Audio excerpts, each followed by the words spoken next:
அது நிறைய செய்யணுங்கிறப்ப எது ஃபர்ஸ்ட் செய்யணுங்கிறதே தோணாம செஞ்சுக்கிட்டு இருப்போம் மாதாஜி. கரெக்ட். பண்ண முடியாது.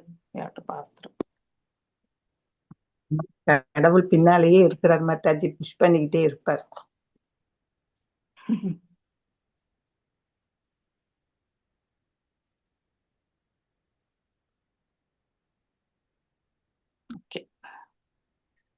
ஏன் இவ்வளோ நேரம் எடுத்துக்குது சிஸ்டம்? Shut down பண்ணிட்டுக்கிறாங்க. ஜென்ரலா ஷட் டவுன் பண்ண மாட்டேன் நான். 10 நிமிஷமா இது சிஸ்டம் பூட் ஆகுது. Okay fine. ஸோ எல்லாருமே நம்ம ஜெயராத மாதவ பாடலாம். ஜெயராத மாதவ குஞ்ச பிஹாரி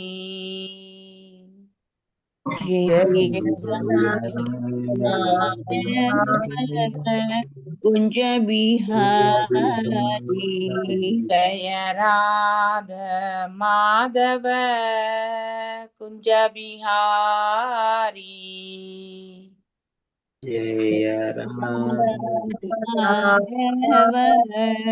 குஞ்ச பிஹாரி ஜய கோபி ஜனவல்லபா கிரிவரதாரி ஜெய கோபி ஜனவல்லபா கிரிவரதாரி ஜய கோபி ஜனவல்லபா கிரிவரதாரி கோபி ஜனவல்லபா கிரிவரதாரி யசோதநந்தன பிரஜஜன நந்தன பிரிஜஜன நந்தன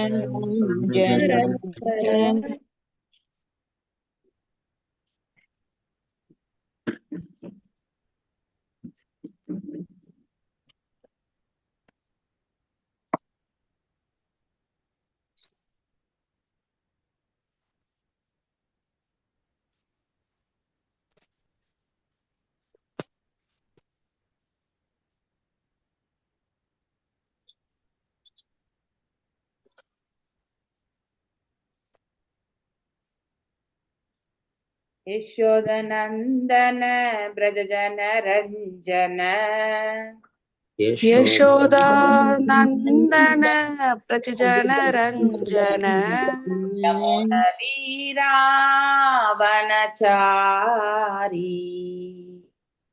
யமுனா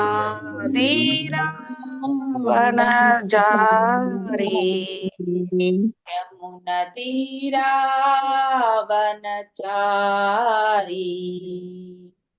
யமுனா தீராவனஜாரி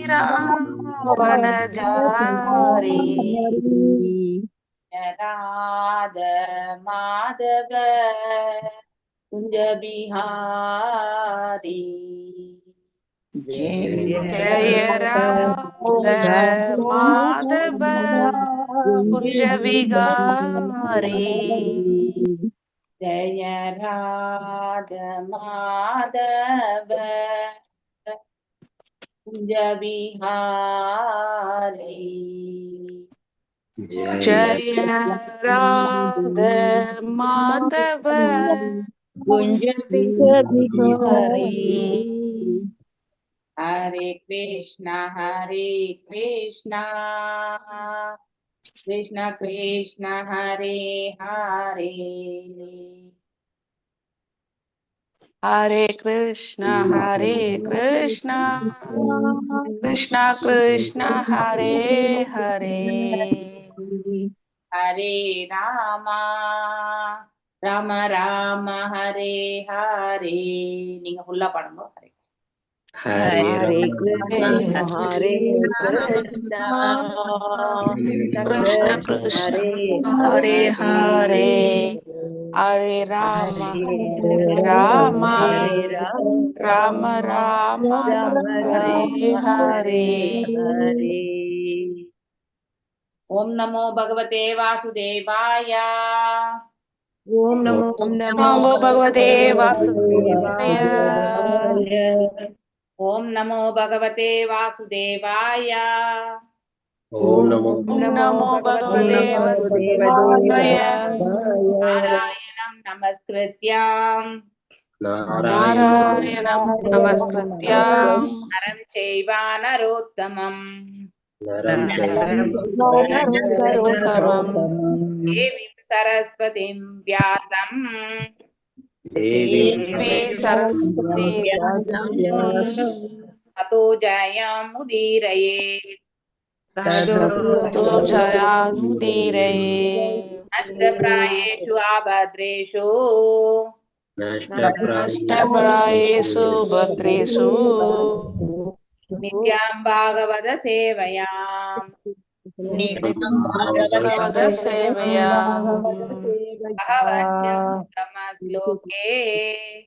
भगवद्योत्तमश्लोके भगवत् श्लोके भवते नैस्तिके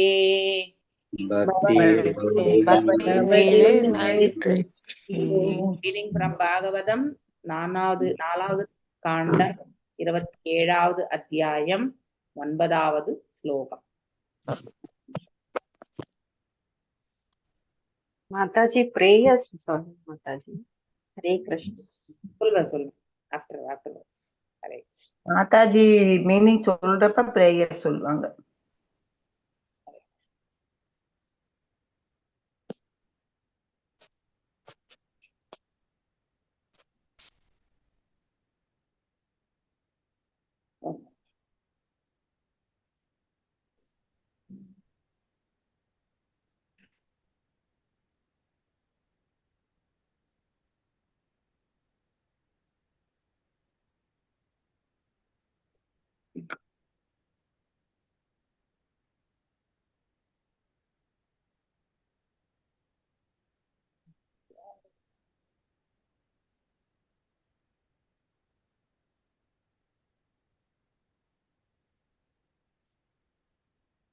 हरे कृष्णा माताजी வாழ்க வளமுடன். Thank you Prabhu, same to you. Hare Krishna.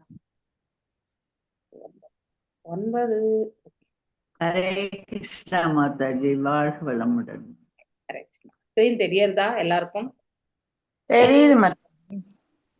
புத்ராணாம் சாபவன் Putra पुत्राणां புத்ராணாம் साभवन् पुत्रा ஏகைகஸ்ய சதம் சதம் एकैकस्य सदं सदं हैर्वै पौरञ्जनो वंशः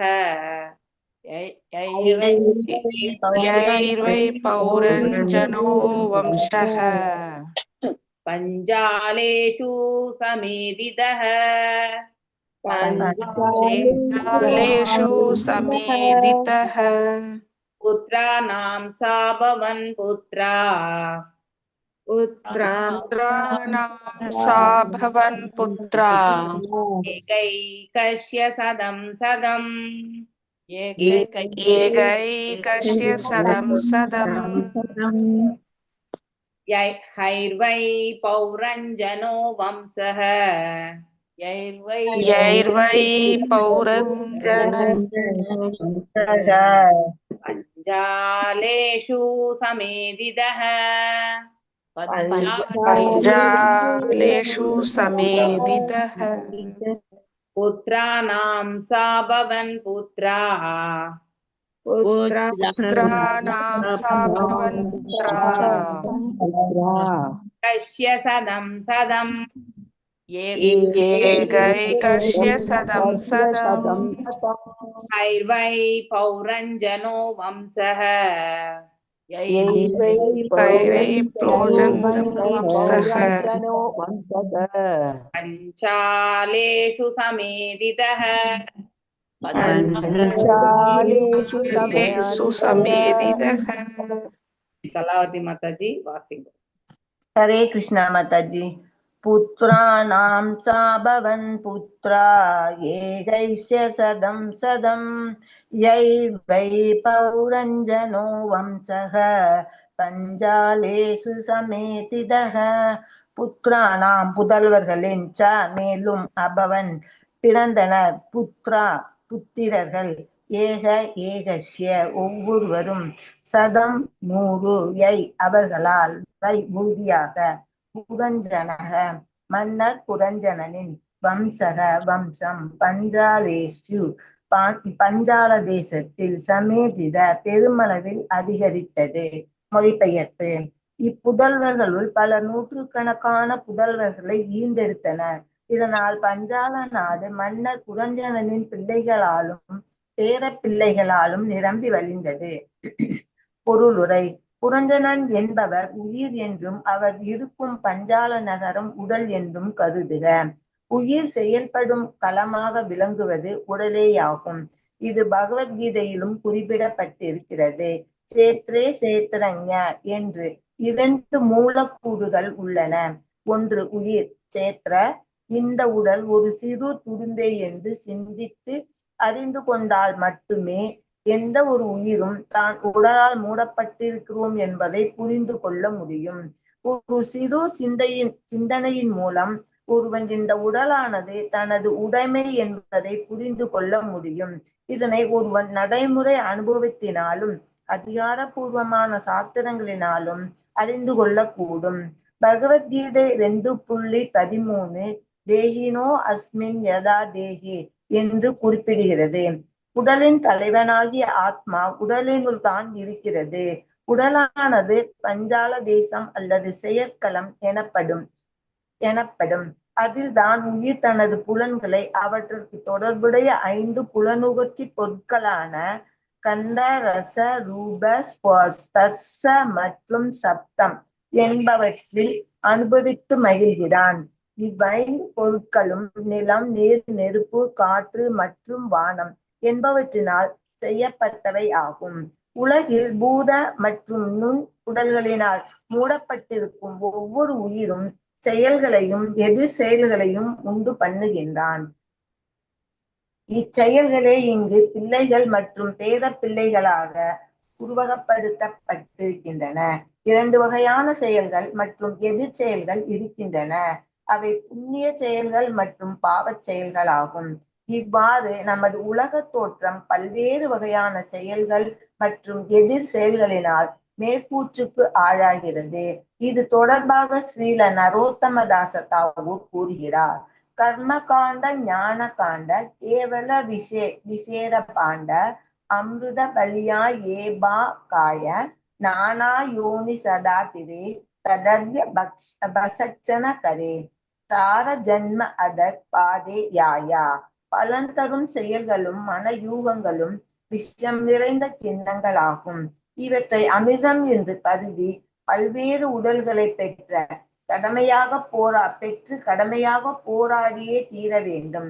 இப்படிப்பட்ட ஒருவன் புத்திக்கு ஒவ்வாத எல்லாவற்றையும் உண்கின்றான் என்பதோடு அவன் தனது புலனின்ப செயல்களினால் நிந்தனைக்கும் ஆளாகிறான். எதன் மூலம் ஒருவரது வாரிசுகள் அதிகரிக்கின்றனரோ அந்த செயல்கள் மற்றும் எதிர் செயல்களின் நிகழ்வு பாலுறவு வாழ்க்கையுடன் தொடங்குகிறது. புரஞ்சனன் தனது குடும்பத்தை பல பிள்ளைகளை பெற்றும் பெருக்கினார். அப்பிள்ளைகள் தங்கள் பங்கிற்கு ஏராளமான பேர பிள்ளைகளை பெற்றெடுத்தனர். இவ்வாறு பாலுறவு நுகர்ச்சியில் நாட்டம் கொண்டிருக்கும் உயிர் நூற்றுக்கணக்கான ஆயிரக்கணக்கான செயல்கள் மற்றும் எதிர் செயல்களில் ஈடுபடுகிறான். இவ்வழியில் அவன் உலகில் புத்துணர்ச்சி ஒன்றை மட்டுமே நோக்கமாக கொண்டு வாழ்ந்து ஒரு உடலிலிருந்து மற்றொரு உடலுக்கு மாறிக்கொண்டிருக்கிறான். குழந்தைகள் மற்றும் பேர குழந்தைகளை பெற்றெடுக்கும் அவனுடைய முறையின் விளைவே சமுதாயம், நாடு, இனம் என்பவையாகும். இங்குள்ள அனைத்து சமுதாயங்கள், இனங்கள், ராஜவம்சங்கள் மற்றும் தேசங்கள் எல்லாம் பாலுறவு வாழ்க்கையிலிருந்து விரிவடைந்தவைதான். பிரகலாத மன்னர் குறிப்பிடுகிறார். என் மைது நாதி கிருதமேதி சுகம் ஹி துக்ஷம் என்று. பாகவதம் 7.9.45.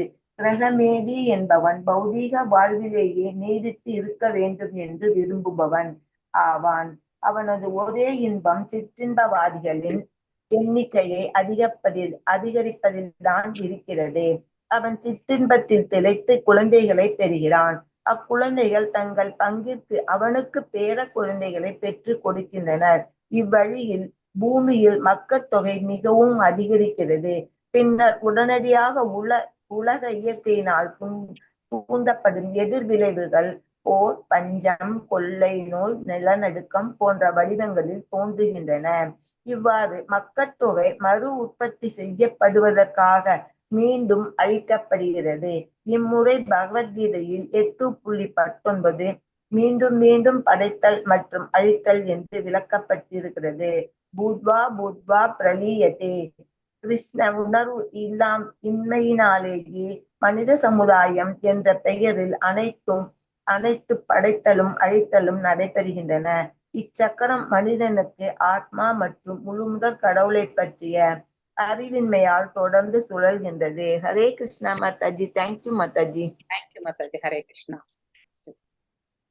தேஷு தத் ரிக்த ஹாரேஷு தேஷு தத் ரிக்தஹாரேஷு ஜீவிஷு கோஷானுஜீவிஷு நீரூடேன மமத்வேன நீரூடேன மமத்வேன விஷயேஷு அன்பபத்யத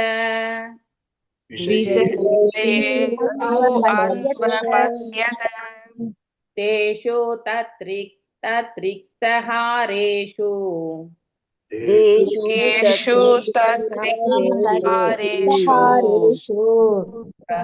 கோஷானுஜீவிஷு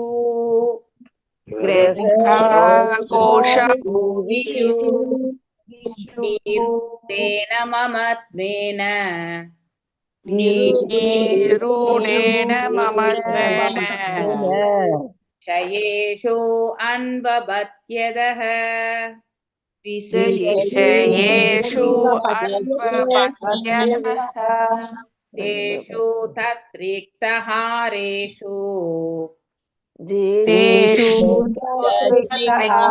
ஹாரேஷு கோஷானுஜீவிஷு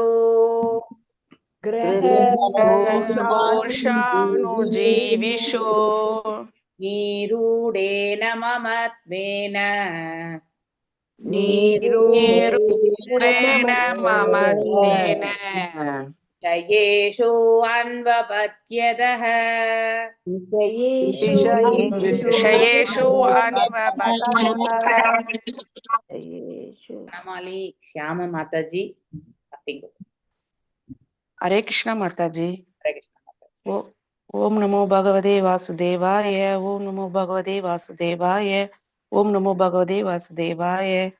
தேஷு தத் ரிக்தஹாரேஷு கிரக கோஷானுஜீவிஷு நீரூடேன மமத்வேன விஷயேஷு அன்பபத்யதஹ.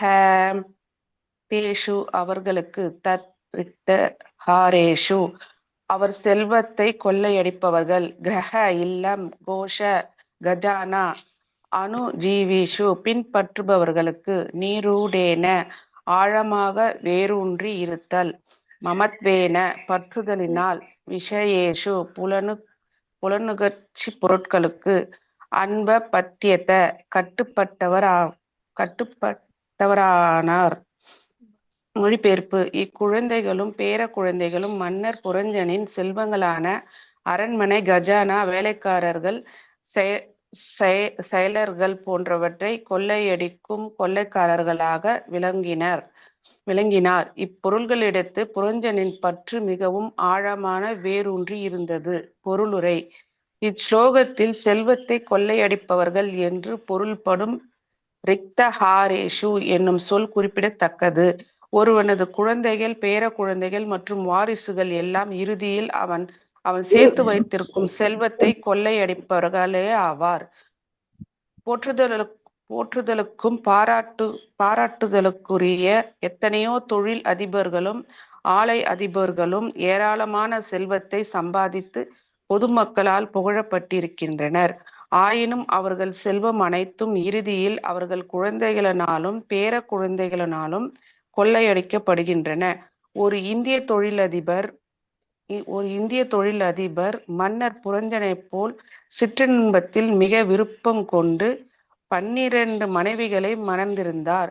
ஒவ்வொரு மனைவிக்கும் தனித்தனி வாழ்க்கை வசதியும் இதற்கே பல லட்ச ரூபாய்கள் செலவாகும். நான் அவரோடு ஒரு முறை சந்தித்து உரையாடி கொண்டிருக்கும் பொழுது அவர் பொருள் சேர்ப்பதில் அதி தீவிரமாக இருப்பதை கண்டேன். இதிலிருந்து அவரது அனைத்து புதல்வர்களும் புதவிகளும் ஆளுக்கு குறைந்தபட்சம் 5 லட்சம் ரூபாயாவது பெறுவர். இதனாலேயே இத்தொழிலதிபர்களும் ஆலய அதிபர்களும் அல்லது கர்மிகளும் சாத்திரங்களில் மூடர்கள் என்று அழைக்கப்படுகின்றனர். இவர்கள் மிகவும் கடுமையாக உழைக்கின்றனர், பொருள் சேர்க்கின்றனர். இறுதியில் இச்செல்வம் எல்லாம் குழந்தைகள் மற்றும் பேர குழந்தைகளால் கொள்ளையடிக்கப்படும். இம்மனிதன் தங்கள் செல்வத்தை அதன் உண்மையான உரிமையாளர்களுக்கு திருப்பித் தர விரும்புவதில்லை. பகவத்கீதை 5.29 போக்தாரம் யக்ஞ தபசாம் சர்வலோகே மகேஸ்வரம் என்று கூறுகிறது. அனைத்து செல்வங்களின் உண்மையான உரிமையாளர் முழு முதற் கடவுளே என்பது இதன் பொருள். அவரே உண்மையில் அனுபவிப்பவரும் ஆவர். பொருள் சம்பாதிப்பவர்கள் என்று சொல்லப்படும் அனைவரும் தந்திரமறிந்தவர்கள் ஆவர். அத்தந்திரங்களினால் அவர்கள் தொழில் வணிகம் என்பவற்றில் மறைந்து கொண்டு இறைவனின் பணத்தை எடுத்துக் கொள்கின்றனர். இவ்வாறு சேர்த்து பணத்தை பின்னர் இவர்களின் குழந்தைகள் மற்றும் பேர குழந்தைகளை கொள்ளையடிப்பதைக் கண்டு மகிழ்ச்சி அடைகின்றனர். இதுதான் உலக வாழ்க்கை என்பதாகும். வாழ்க்கையில் ஒருவன் உடல் என்னும் கட்டில் அடைப்பட்டு வீண் பருவத்தினர் மயக்கமடைந்திருக்கிறான். அதனால்தான் ஒருவன் நான் இந்த உடல், நான் ஒரு மனிதன், நான் அமெரிக்கன், நான் இந்தியன் என்று நினைக்கிறான். இவ்வுடல் கருத்து வீண் ஆணவத்தினால் உண்டாவதாகும். ஆணவத்திற்கு அடிமையாகும் ஒருவன் தன்னை ஒரு குறிப்பிட்ட குடும்பம், நாடு, இனத்தைச் சேர்ந்தவன் என்று அடையாளப்படுத்துகிறான். இவ்வாறு ஒருவனது உலகப்பற்று மேலும் மேலும் அதிகரிக்கிறது. இதனால் அவனது சிக்கலிலிருந்து மீள்வது ஒவ்வொருவனுக்கும் மிகவும் கடினமானதாகிறது. இம்மனிதர்கள் பகவத்கீதையில் 16வது அத்தியாயத்தில் 16.13-15 இவர்களை பற்றி விரிவாக பேசுகிறது. இதம் அத்திய மயா லப்தம் இமம் பிராப்ஸ்யே மனோரதம் இதம் அஸ்திதம் அபிமே பவிஷ்யதி புனர்தனம் அசௌ மயா ஹதஸ் சத்ருர் ஹனிஷ்யே சாபரான் அபி ஈஸ்வரோ ஹம் அகம் போகி சித்தோ ஹம் பலவான் சுகி ஆத்யோ பிஜனவான் அஸ்மி கோன்யோ ஸ்தி சத்ருசோ மயா யக்ஷியே தாஸ்யாமி மோதிஷ்ய ஹிதி அஜ்ஞான விமோஹிதாஹா. அசுரத்தன்மையுடையோன் நினைக்கிறான், இன்று நான் ஏராளமான செல்வம் உடையவனாக இருக்கிறான்.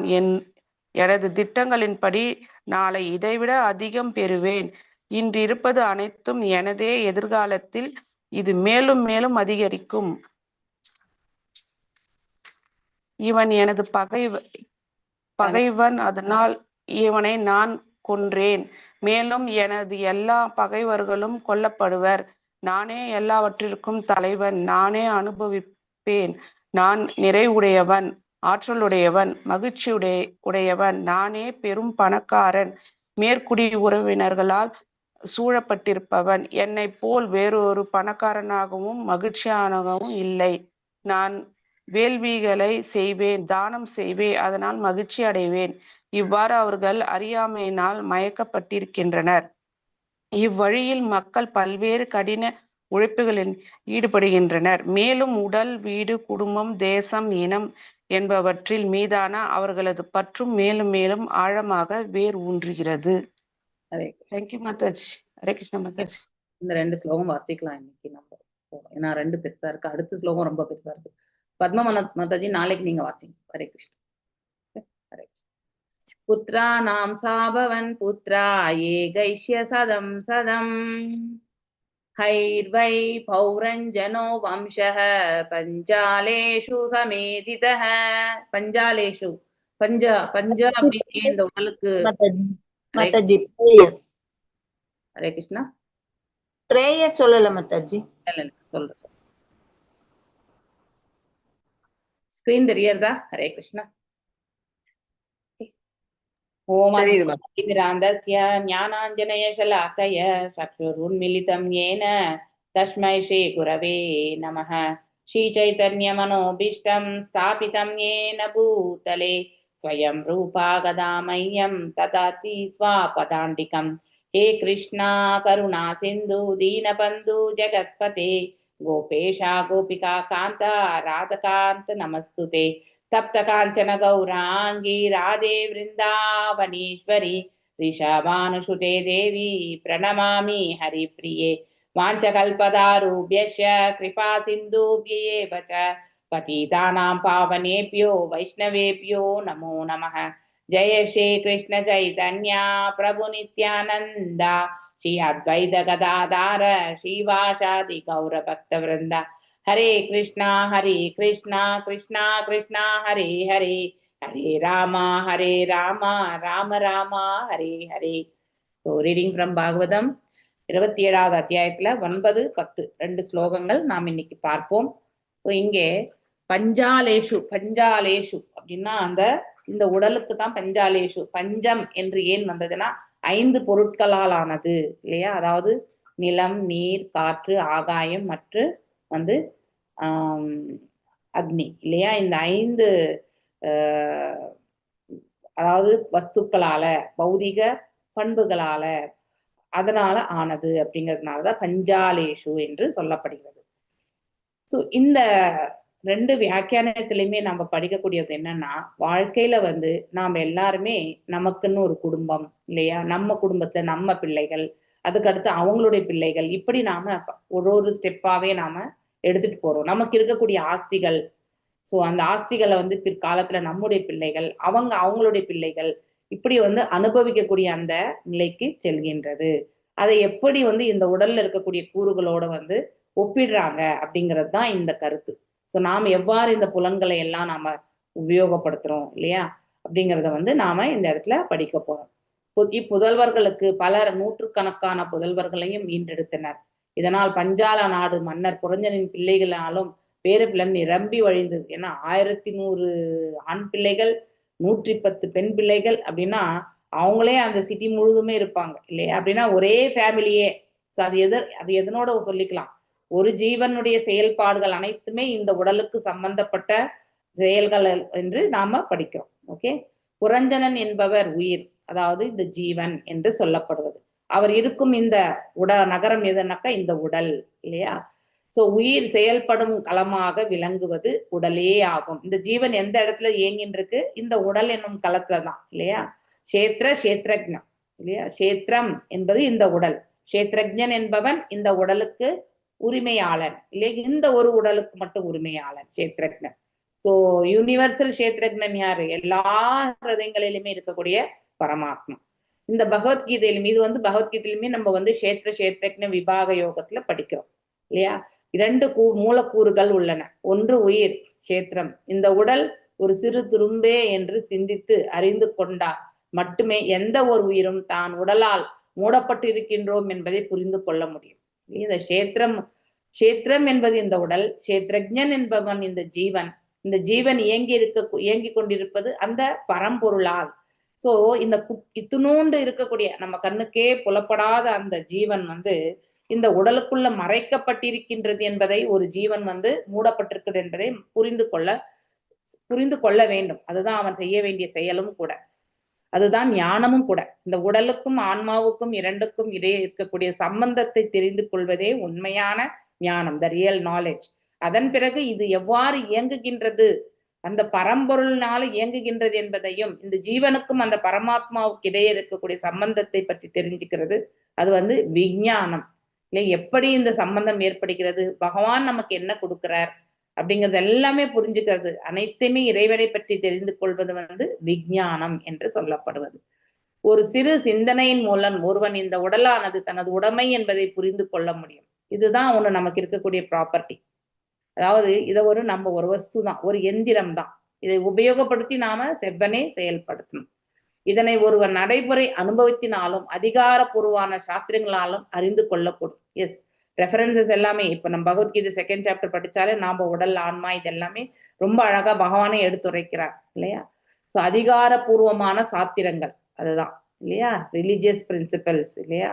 ஸோ ஆத்தென்டிக்கா இருக்கக்கூடிய, அதாவது அந்த பாரம்பரியத்திலிருந்து வர்றது. ஸோ இங்கே மேலும் பகவத்கீதையில தேகினோ அஸ்மின் யதா தேகோ கௌமாரம் யவ்வனம் ஜரா இல்லையா, அதாவது இந்த உடல் கொண்ட ஆத்மா எவ்வாறு வந்து சிறு வயது முதல், அதாவது மேலும் வந்து இளமை பருவம் மற்றும் வயோதிகம் எனக்கூடிய வரைக்குமே வந்து மாற்றங்களுக்கு வந்து தள்ளப்படுகிறதோ, அது போல மரணிக்கும் காலத்துல நாம் என்ன ஆகுறோம், இந்த உடலை விட்டு வேறு ஒரு உடலை நாம தேடி செல்கின்றோம். இந்த ஆத்மா, ஸோ ஆத்மாவில வந்து ஒரே ஜீவன் இந்த உடல்ல இருக்கிற வரைக்குமே உடலுக்குள்ளதான் மாற்றம் இருக்குமே ஒழிய ஆத்மாவில மாற்றம் இருக்காது. எது வரைக்கும் அவன் இந்த உடல் மரணிக்கும் வரைக்கும் இல்லையா. ஒரு முறை இந்த உடல் தேவையற்ற ஒரு சுச்சுவேஷன், அதாவது இந்த உடலால் இனிமே பிரயோஜனமே இல்லை அப்படிங்கிற ஒரு காலகட்டம் வரும்பொழுது, ஒன்று வயோதிகம், இன்னொன்னு வியாதி இல்லையா. வியாதி என்பது எப்பொழுது வேண்டுமானாலும் வரும், அது எந்த வயதுல வேணாலும் வரும். மரணம் என்பது ஒருத்தருக்கு நிகழணும் என்று விதிக்கப்பட்டிருந்தா அதை யாராலுமே தடுத்து நிறுத்த முடியாது. இந்த யதார்த்தத்தை நாம புரிந்து கொள்ளணும். ஆனா இந்த சித்தாந்தத்தை போய் நாம வந்து யாராவது மரணித்திருக்கவங்க வீட்டுல போயிட்டு நாம இந்த சித்தாந்தத்தை பேசக்கூடாது. ஓகே, ஸோ எஸ், இது உண்மையிலே கரெக்டான சித்தாந்தம் தான். ஆனா நாம எடுத்துரைக்கக்கூடிய விதம், எடுத்துரைக்கக்கூடிய ஸ்தலம், இதெல்லாமே வந்து நாம வந்து பேசக்கூடாது.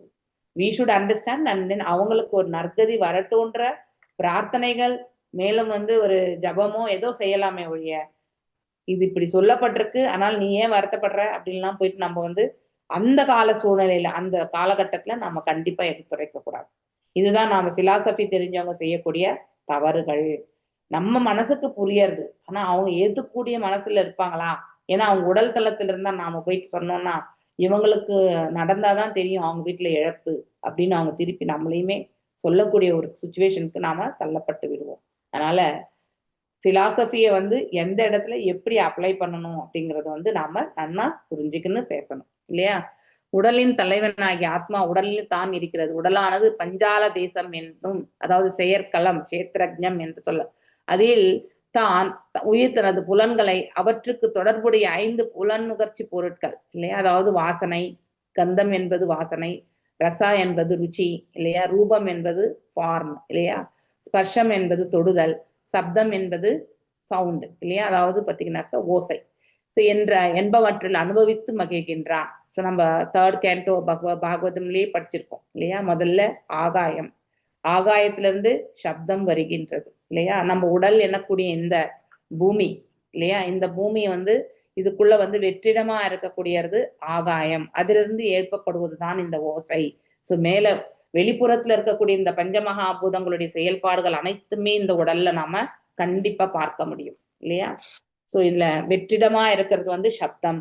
அடுத்து வந்து அதுல இருந்து என்ன வரும், வாயு இல்லையா. 2வது என்னது, அந்த வெற்றிடத்திலிருந்து காற்றுனால் இல்லையா, வாயுனால் வந்து நமக்கு என்ன ஆகுது, ஸ்பர்ஷம் என்பது உருவாகிறது இல்லையா, டச் ஃபீலிங் இல்லையா.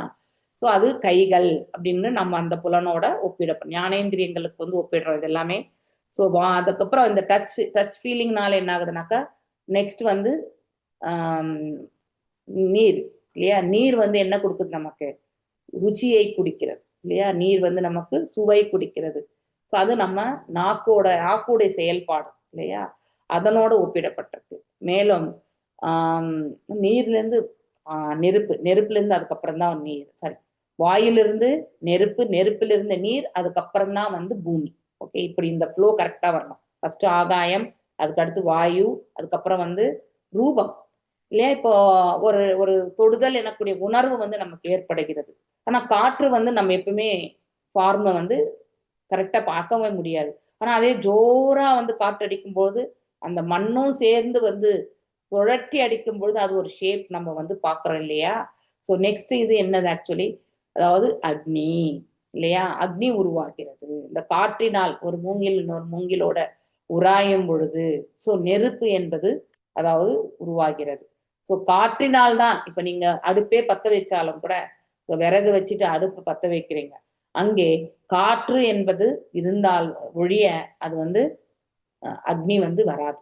ஸோ அதனால வானத்திலிருந்து வாயு, காற்று, காற்றிலிருந்து நெருப்பு, இப்படி ஒன்றுக்கொன்று பின்னி பிணைக்கப்பட்டிருக்கிறது இல்லையா. அந்த அக்னி வந்து எதை கொடுக்கறது, எரியக்கூடிய அந்த ரூபம் இல்லையா. அந்த சின்ன நெருப்பா பெருசா இருக்கக்கூடிய ரூபம் கொண்ட நெருப்பா. சோ ரூபத்தை வந்து நாம நெருப்பின் கொண்டுதான், பிரகாச நெருப்பினுடைய பண்பா இருக்கக்கூடிய பிரகாசம் இல்லையா. நெருப்பு 2 பண்புகளை கொடுக்கும். ஒண்ணு வெப்பத்தை கொடுக்கும், அது நம்ம உடல் வந்து உணரும். அதுக்கப்புறம் வந்து பார்க்கும் பொழுது நமக்கு வந்து அந்த ரூபமும் நம்மளால பார்க்க முடியும். ஸோ இது கண்களுக்கான ப்ராப்பர்ட்டி இல்லையா. ஐஸ் ரூபத்தை நம்ம எப்படி வர்ணிக்க முடியும், கண்ணால பார்த்துதான் நம்மளால சொல்ல முடியும்.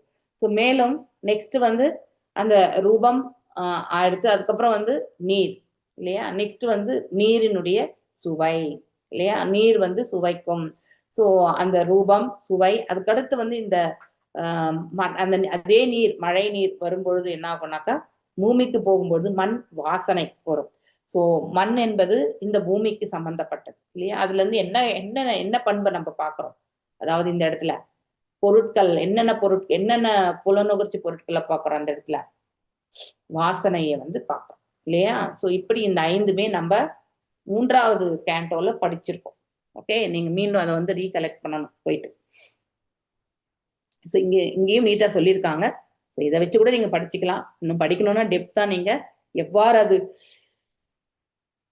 உருவாகிறது என்பது 3rd கேண்டோல இருக்கு. மீண்டும் ஒரு முறை நீங்க ரீஃப்ரெஷ் பண்ணிக்கோங்க. நிலம், நீர், நெருப்பு, காற்று மற்றும் வானம் என்பவற்றினால் செய்யப்பட்டவையாகும். உலகில் பூத மற்றும் நுண் உடல்களினால், அதாவது சூக்ஷ்மம், அதாவது பூத என்றால் அதாவது நம்ம கிராஸ் அண்ட் ஷட்டில் பாடி இல்லையா. அதாவது பூதம் என்பது பஞ்சமகா பூதங்களால் ஆன இந்த ஸ்தூல உடல். அதுக்குள்ள இருக்கக்கூடிய சூக்ஷ்மம் என்னது, மனது, புத்தி மற்றும் அகங்காரம் இல்லையா. மூடப்பட்டிருக்கும் எந்த ஒரு, இது 2மே, அதாவது மேல இருக்கிறது வந்து ஸ்தூலம், அதுக்குள்ள சூக்ஷ்மம், அதுக்குள்ளதான் வந்து ஆன்மா இல்லையா மறைக்கப்பட்டிருக்கிறது. ஒவ்வொரு உயிரும் செயல்களையும் எதிர் செயல்களையும் உண்டு பண்ணுகின்றன. ஸோ இதெல்லாம் என்ன ஆகுது, இந்த கிராஸும் ஷட்டில் பாடியும் சேர்ந்துதான் என்ன பண்ணுது, நம்மள வந்து ஒரு செயலை வந்து செய்ய வந்து தூண்டுகிறது. அதனுடைய எதிர் விளைவுகளையுமே இந்த வந்து சந்திக்க வேண்டிய சூழலுக்கு தள்ளப்படுகிறது இல்லையா. இதைதான் வந்து என்ன சொல்றாங்க, இச்செயல்களையே இங்கு நாம, அதாவது நம்ம வந்து கர்மா மற்றும் ரியாக்ஷன் இல்லையா. அதாவது ஆக்ஷன் அண்ட் ரியாக்ஷன், அதுதான் வந்து நம்முடைய ஆக்ஷன் வந்து நம்முடைய பிள்ளைகள் என்றால், அதனுடைய எதிர் விளைவுகள் எல்லாம் நமக்கு வந்து பேர பிள்ளைகள் என்று சொல்லப்பட்டிருக்கு இல்லையா. ஸோ அதாவது பிள்ளைகள் மற்றும் பேர பிள்ளைகளாக உருவாக்கப்படுத்தப்பட்டிருக்கின்றன, அதாவது ஊமையாக சொல்லப்பட்டிருக்கிறது. 2 வகையான செயல்கள் மற்றும் எதிர் செயல்கள் இருக்கின்றன. 2 டைப் ஆஃப் ஆக்ஷன் சொல்றாங்க. ஒண்ணு வந்து புண்ணியம், இன்னொன்னு வந்து பாவ செயல். ஸோ இவ்வாறு நமது உலக தோற்றம் பல்வேறு வகையான செயல்கள் மற்றும் எதிர் செயல்களுக்கு மேற்பூச்சுக்கு ஆளாகிறது, போட்டி இல்லையா. உண்மையான வலியும் வேதனையும் அந்த ஜீவன் தான் அனுபவிச்சுட்டு இருப்பாங்க. ஆனா வெளிப்புற தோற்றத்துல வந்து அவங்க ஏன் அப்படி இருக்காங்கன்ற மட்டும் தான் நம்ம புரிஞ்சுட்டு இருப்போம். ஆனா உள்ளுக்குள்ள வந்து செயல்படும் தன்மை, அதனுடைய விளைவுகள் எல்லாத்தையுமே சேர்த்து அந்த ஜீவன் வந்து அனுபவித்து கொண்டிருப்பான். இது தொடர்பாக ஸ்ரீல நரோத்தம தாஸ் தாகூரர் சொல்றார் இல்லையா. அது கர்ம காண்ட ஞான காண்ட கேவல விஷேர பாண்ட அமிர்த பலியோ யோ பாகாய நானாயோனி சதாபிரே கதர்ய பக்ஷனே கரே தார ஜன்ம அதக பாதையே யாயக. பலன் தரும் செயல்களுக்கும் மனயூகங்களுக்கும் 2, ஒன்று வந்து ஃப்ரூட்டிவ் ஆக்ஷன்ஸ், இன்னொன்று வந்து சென்ஸ் கிராட்டிபிகேஷன் இல்லையா, ஸ்பெகுலேஷன், தத்துவவாதிகள் இல்லையா. ஒன்று கர்மிகள், இன்னொன்று ஞானிகள். விஷம் நிறைந்த கிண்ணங்களாலும், அதாவது கர்மம் ஞானம் 2மே வந்து பாய்சன் இருக்கக்கூடிய, ஹோல்ட் பண்ணி இருக்கக்கூடிய ஒரு பவுல்ஸ். ஓகே, இவற்றை அமிர்தம் என்று கருதி, இதுதான் மேன்மையானது என்று கருதி பல்வேறு உடல்களை பெற்று கடமையாக போராடியே தீர வேண்டும். இப்படிப்பட்ட ஒருவன் புத்திக்கு ஒவ்வாத எல்லாவற்றையும் உண்கின்றான் என்பதோடு அவன் தனது புலனின்ப செயல்களால் நிந்தனைக்கும் ஆளாகிறான். ஸோ இது எதற்கு ஒப்பிடப்பட்டிருக்குன்னா, ஒருத்தர் வந்து கர்மகாண்டா, ஒருத்தர் ஞான காண்டா இல்லையா. இப்படி வந்து அவர்கள் செயல்படும் பொழுது உண்மையிலே பக்தி காண்டத்தினுடைய மகத்துவத்தை தெரியாம நான் கர்மமே கண்ணாயினார் அப்படிங்கிற நிலையில செயல்படுறேன். அது மட்டும் தான் எனக்கு தெரியும். பகவான் என்ற ஒரு இதுவே கிடையாது. அப்ப அந்த கர்மங்களோட இலக்கு எப்படி இருக்கும்? ஒன்லி கர்மங்களை நோக்கி செயல்படக்கூடிய ஜீவனாக இருப்பான் அவன். சோ அதனுடைய பலன்களை அவன் அனுபவிக்க வேண்டிய கட்டாயத்திற்கு அவன் தள்ளப்பட்டு விடுகின்றான். அதே இறைவன் என்று ஆற்றும் பொழுது பகவான் நமக்கு எது நல்லதோ அது மட்டும் தான் கொடுப்பார். அந்த டிஸ்கிரிமினேஷன் என்பது அந்த இடத்துல வரும். ஆனா இறைவனற்ற எதுவுமே அது நமக்கு பந்தத்தை ஏற்படுத்தும். அது கர்மம் இருக்கட்டும், ஞானம் இருக்கட்டும், தியானம் இருக்கட்டும். So it will all bound to us without devotional service, இல்லையா? ஸோ இங்கே புலனின்ப செயல்கள் நிந்தனைக்கும் சில சமயத்துல நாம செய்யக்கூடிய செயல்கள் அடுத்தவங்க நம்மள திட்டுற மாதிரி இருக்கும். இது பௌதீகத்திலையுமே உண்டு, ஆன்மீகத்திலையுமே உண்டு. இப்ப நாம எல்லாருமே ஒன்று கூடி ஒரு இடத்துக்கு போறோம். அது ஃபேமிலியோட போகும்போது அந்த இடத்துலயுமே சிறு மனஸ்தாபங்கள் என்பது வரத்தான் செய்யும், இல்லையா? அதே மாதிரிதான் ஆன்மீக தளத்தில் செல்லும் பொழுது கூட நம்ம ஒரு டிவோஷனல் சர்வீஸ்ல இருக்கும் பொழுது கூட எல்லாருமே அடுத்தவங்களை புரிஞ்சுக்கக்கூடிய பக்குவம் எல்லாருக்கும் ஒரு போல இருக்குன்னு சொல்ல முடியாது. ஒருத்தர் நிறைய புரிஞ்சுப்பாரு, ஒருத்தர் ஆவரேஜா தான் புரிஞ்சுப்பாரு, இல்லையா? ஒருத்தர் என்னதான் டிவோஷனல் சர்வீஸ்ல இருந்தாலும் கூட அந்த டிவோஷனல் சர்வீஸ்னுடைய மகிமையே அவங்களுக்கு புரியாத வண்ணம் அவங்க என்ன பண்ணுவாங்க, அடுத்தவங்களை புரிஞ்சுக்க முயற்சியே பண்ண மாட்டாங்க. தனதுதான் கரெக்ட் அப்படிங்கிற அந்த நிலையில செயல்படுவாங்க. ஸோ அதனால தெர் இஸ் நோ டிஃபரன்ஸ். தளம்தான் வேறே தவிர ஜீவன் ஒருத்தன் தான். அன்டில் அதர்வைஸ் அந்த ஜீவன் இவ்வாறு செயல்படணும்ன்ற அந்த ஒரு உணர்வு இல்லாத வரைக்குமே நாம் எதையுமே செய்ய முடியாது. அதனால பக்தர்கள் எல்லாம் ரொம்ப ரொம்ப போற்றக்கூடியவர்கள் என்று நாம சொல்ல முடியாது, இல்லையா? ஆனா அவங்களுக்கு அந்த ஃபெசிலிட்டி இருக்கு, இல்லையா? அதை அறிந்து கொள்ளக்கூடிய அந்த வாய்ப்பு என்பது வழங்கப்படுகிறது. அடுத்தவங்களை புரிஞ்சுக்கிறதுக்கும் அடுத்தவங்களோட உறவு முறையை ஏற்படுத்திக்கிறதுக்கும் சுமூகமான முறையில அந்த வாய்ப்பு ஆன்மீக தளத்தில் ஏற்படுத்தப்படுகிறது, இல்லையா? அது நம்முடைய வாழ்க்கையை மேன்மையான ஒரு நிலைக்கு எடுத்து செல்லும். அதே பௌதிகம் என்பது பந்தப்படக்கூடிய சூழ்நிலை மட்டும் ஏற்படுத்தி கொடுக்கும். அதுதான் பௌதிக செயலினுடைய அமைப்பும் கூட. அது நாம பண்றது கிடையாது. இட் இஸ் அந்த பிளாட்ஃபார்ம், இல்லையா? இப்ப நம்ம ஒரு ஐபோன் இருக்கு, ஒரு ஆண்ட்ராய்டு போன் இருக்கு, இதுக்கு ஒரு ஆப்ரேட்டிங் சிஸ்டம் இருக்கு, இல்லையா? அதுதான் பிளாட்ஃபார்ம். இந்த ஆப்ரேட்டிங் சிஸ்டம் மேலதான் டிஃப்ரெண்ட் அதாவது நெட்வொர்க் பிளாட்ஃபார்ம், இது எல்லாமே நெட்வொர்க்கிங் மாடியூல்ஸ், அதுக்கப்புறம் ஒவ்வொரு அப்ளிகேஷன் மாடியூல்ஸ் எல்லாமே டெவலப் பண்ணுவாங்க. அதுக்கப்புறம் எல்லாத்தையுமே என்ன பண்ணுவாங்க, ஒன்று கூடி ஒரே ஒரு சாஃப்ட்வேரா கன்வெர்ட் பண்ணுவாங்க, இல்லையா? அதுக்கப்புறம் தான் இதுல ஃபிளாஷ் பண்ணி இந்த சாஃப்ட்வேரை எனேபிள் பண்ணி அதுக்கப்புறம் தான் மார்க்கெட்டுக்கே வரும், இல்லையா? Different modules. இப்போ ப்ளூடூத் ஒரு பர்டிகுலர் டீம் ஒர்க் பண்ணும், இல்லையா? அடுத்து வயர்லெஸ் ஒரு பர்டிகுலர் டீம் ஒர்க் பண்ணும். சாஃப்ட்வேர்ல ஒர்க் பண்ணதுனால இதை நான் சொல்றேன் எக்ஸாம்பிளா உங்களுக்கு. இது எல்லாமே தனித்தனி டீம் ஒர்க் பண்ணிட்டு இருப்பாங்க. இந்த டொமைன்ல இருக்கிறவங்க அந்த டொமைனோட நாலேஜ் டெப்தா தெரியாது, இல்லையா? அது போலதான் பௌதீகத்துல இருக்கக்கூடியவங்க பௌதீகமாகவே பார்ப்பாங்க, ஆன்மீகத்துல இருக்கிறவங்க ஆன்மீகத்தை பத்தியே பார்ப்பாங்க, இல்லையா? ஆனா ரெண்டுத்தையுமே ஒன்று கூட செய்வது, ஒரு பக்குவமான முறையில செயல்படுத்த வைக்கிறது பக்தி மட்டும்தான். அந்த பக்தி இல்லைன்னா அந்த சாஃப்ட்வேரும் ஒன்று பண்ண முடியாது, இன்டகிரேஷனே பண்ண முடியாது, இல்லையா? அதுக்கப்புறம் அந்த சிஸ்டம்லயும் போட முடியாது. அந்த ப்ராசஸ் கண்டிப்பா முழுமை பெறணும். பக்தியற்ற நிலையில கர்மமா இருந்தாலும் ஞானமா இருந்தாலும் தியானமா இருந்தாலும் அது அனைத்துமே வேஸ்ட் ஆக்சுவலி. ஓகே, ஸோ மேலும் அது எதற்கு ஒப்பிடப்பட்டிருக்குன்னாக்கா, விஷம் நிறைந்த கிண்ணங்கள் எல்லாமே அமிர்தம் என்று பருகுவதற்கு சமமாக நரோத்தமதாச தாகுரார் சொல்லியிருக்கார்.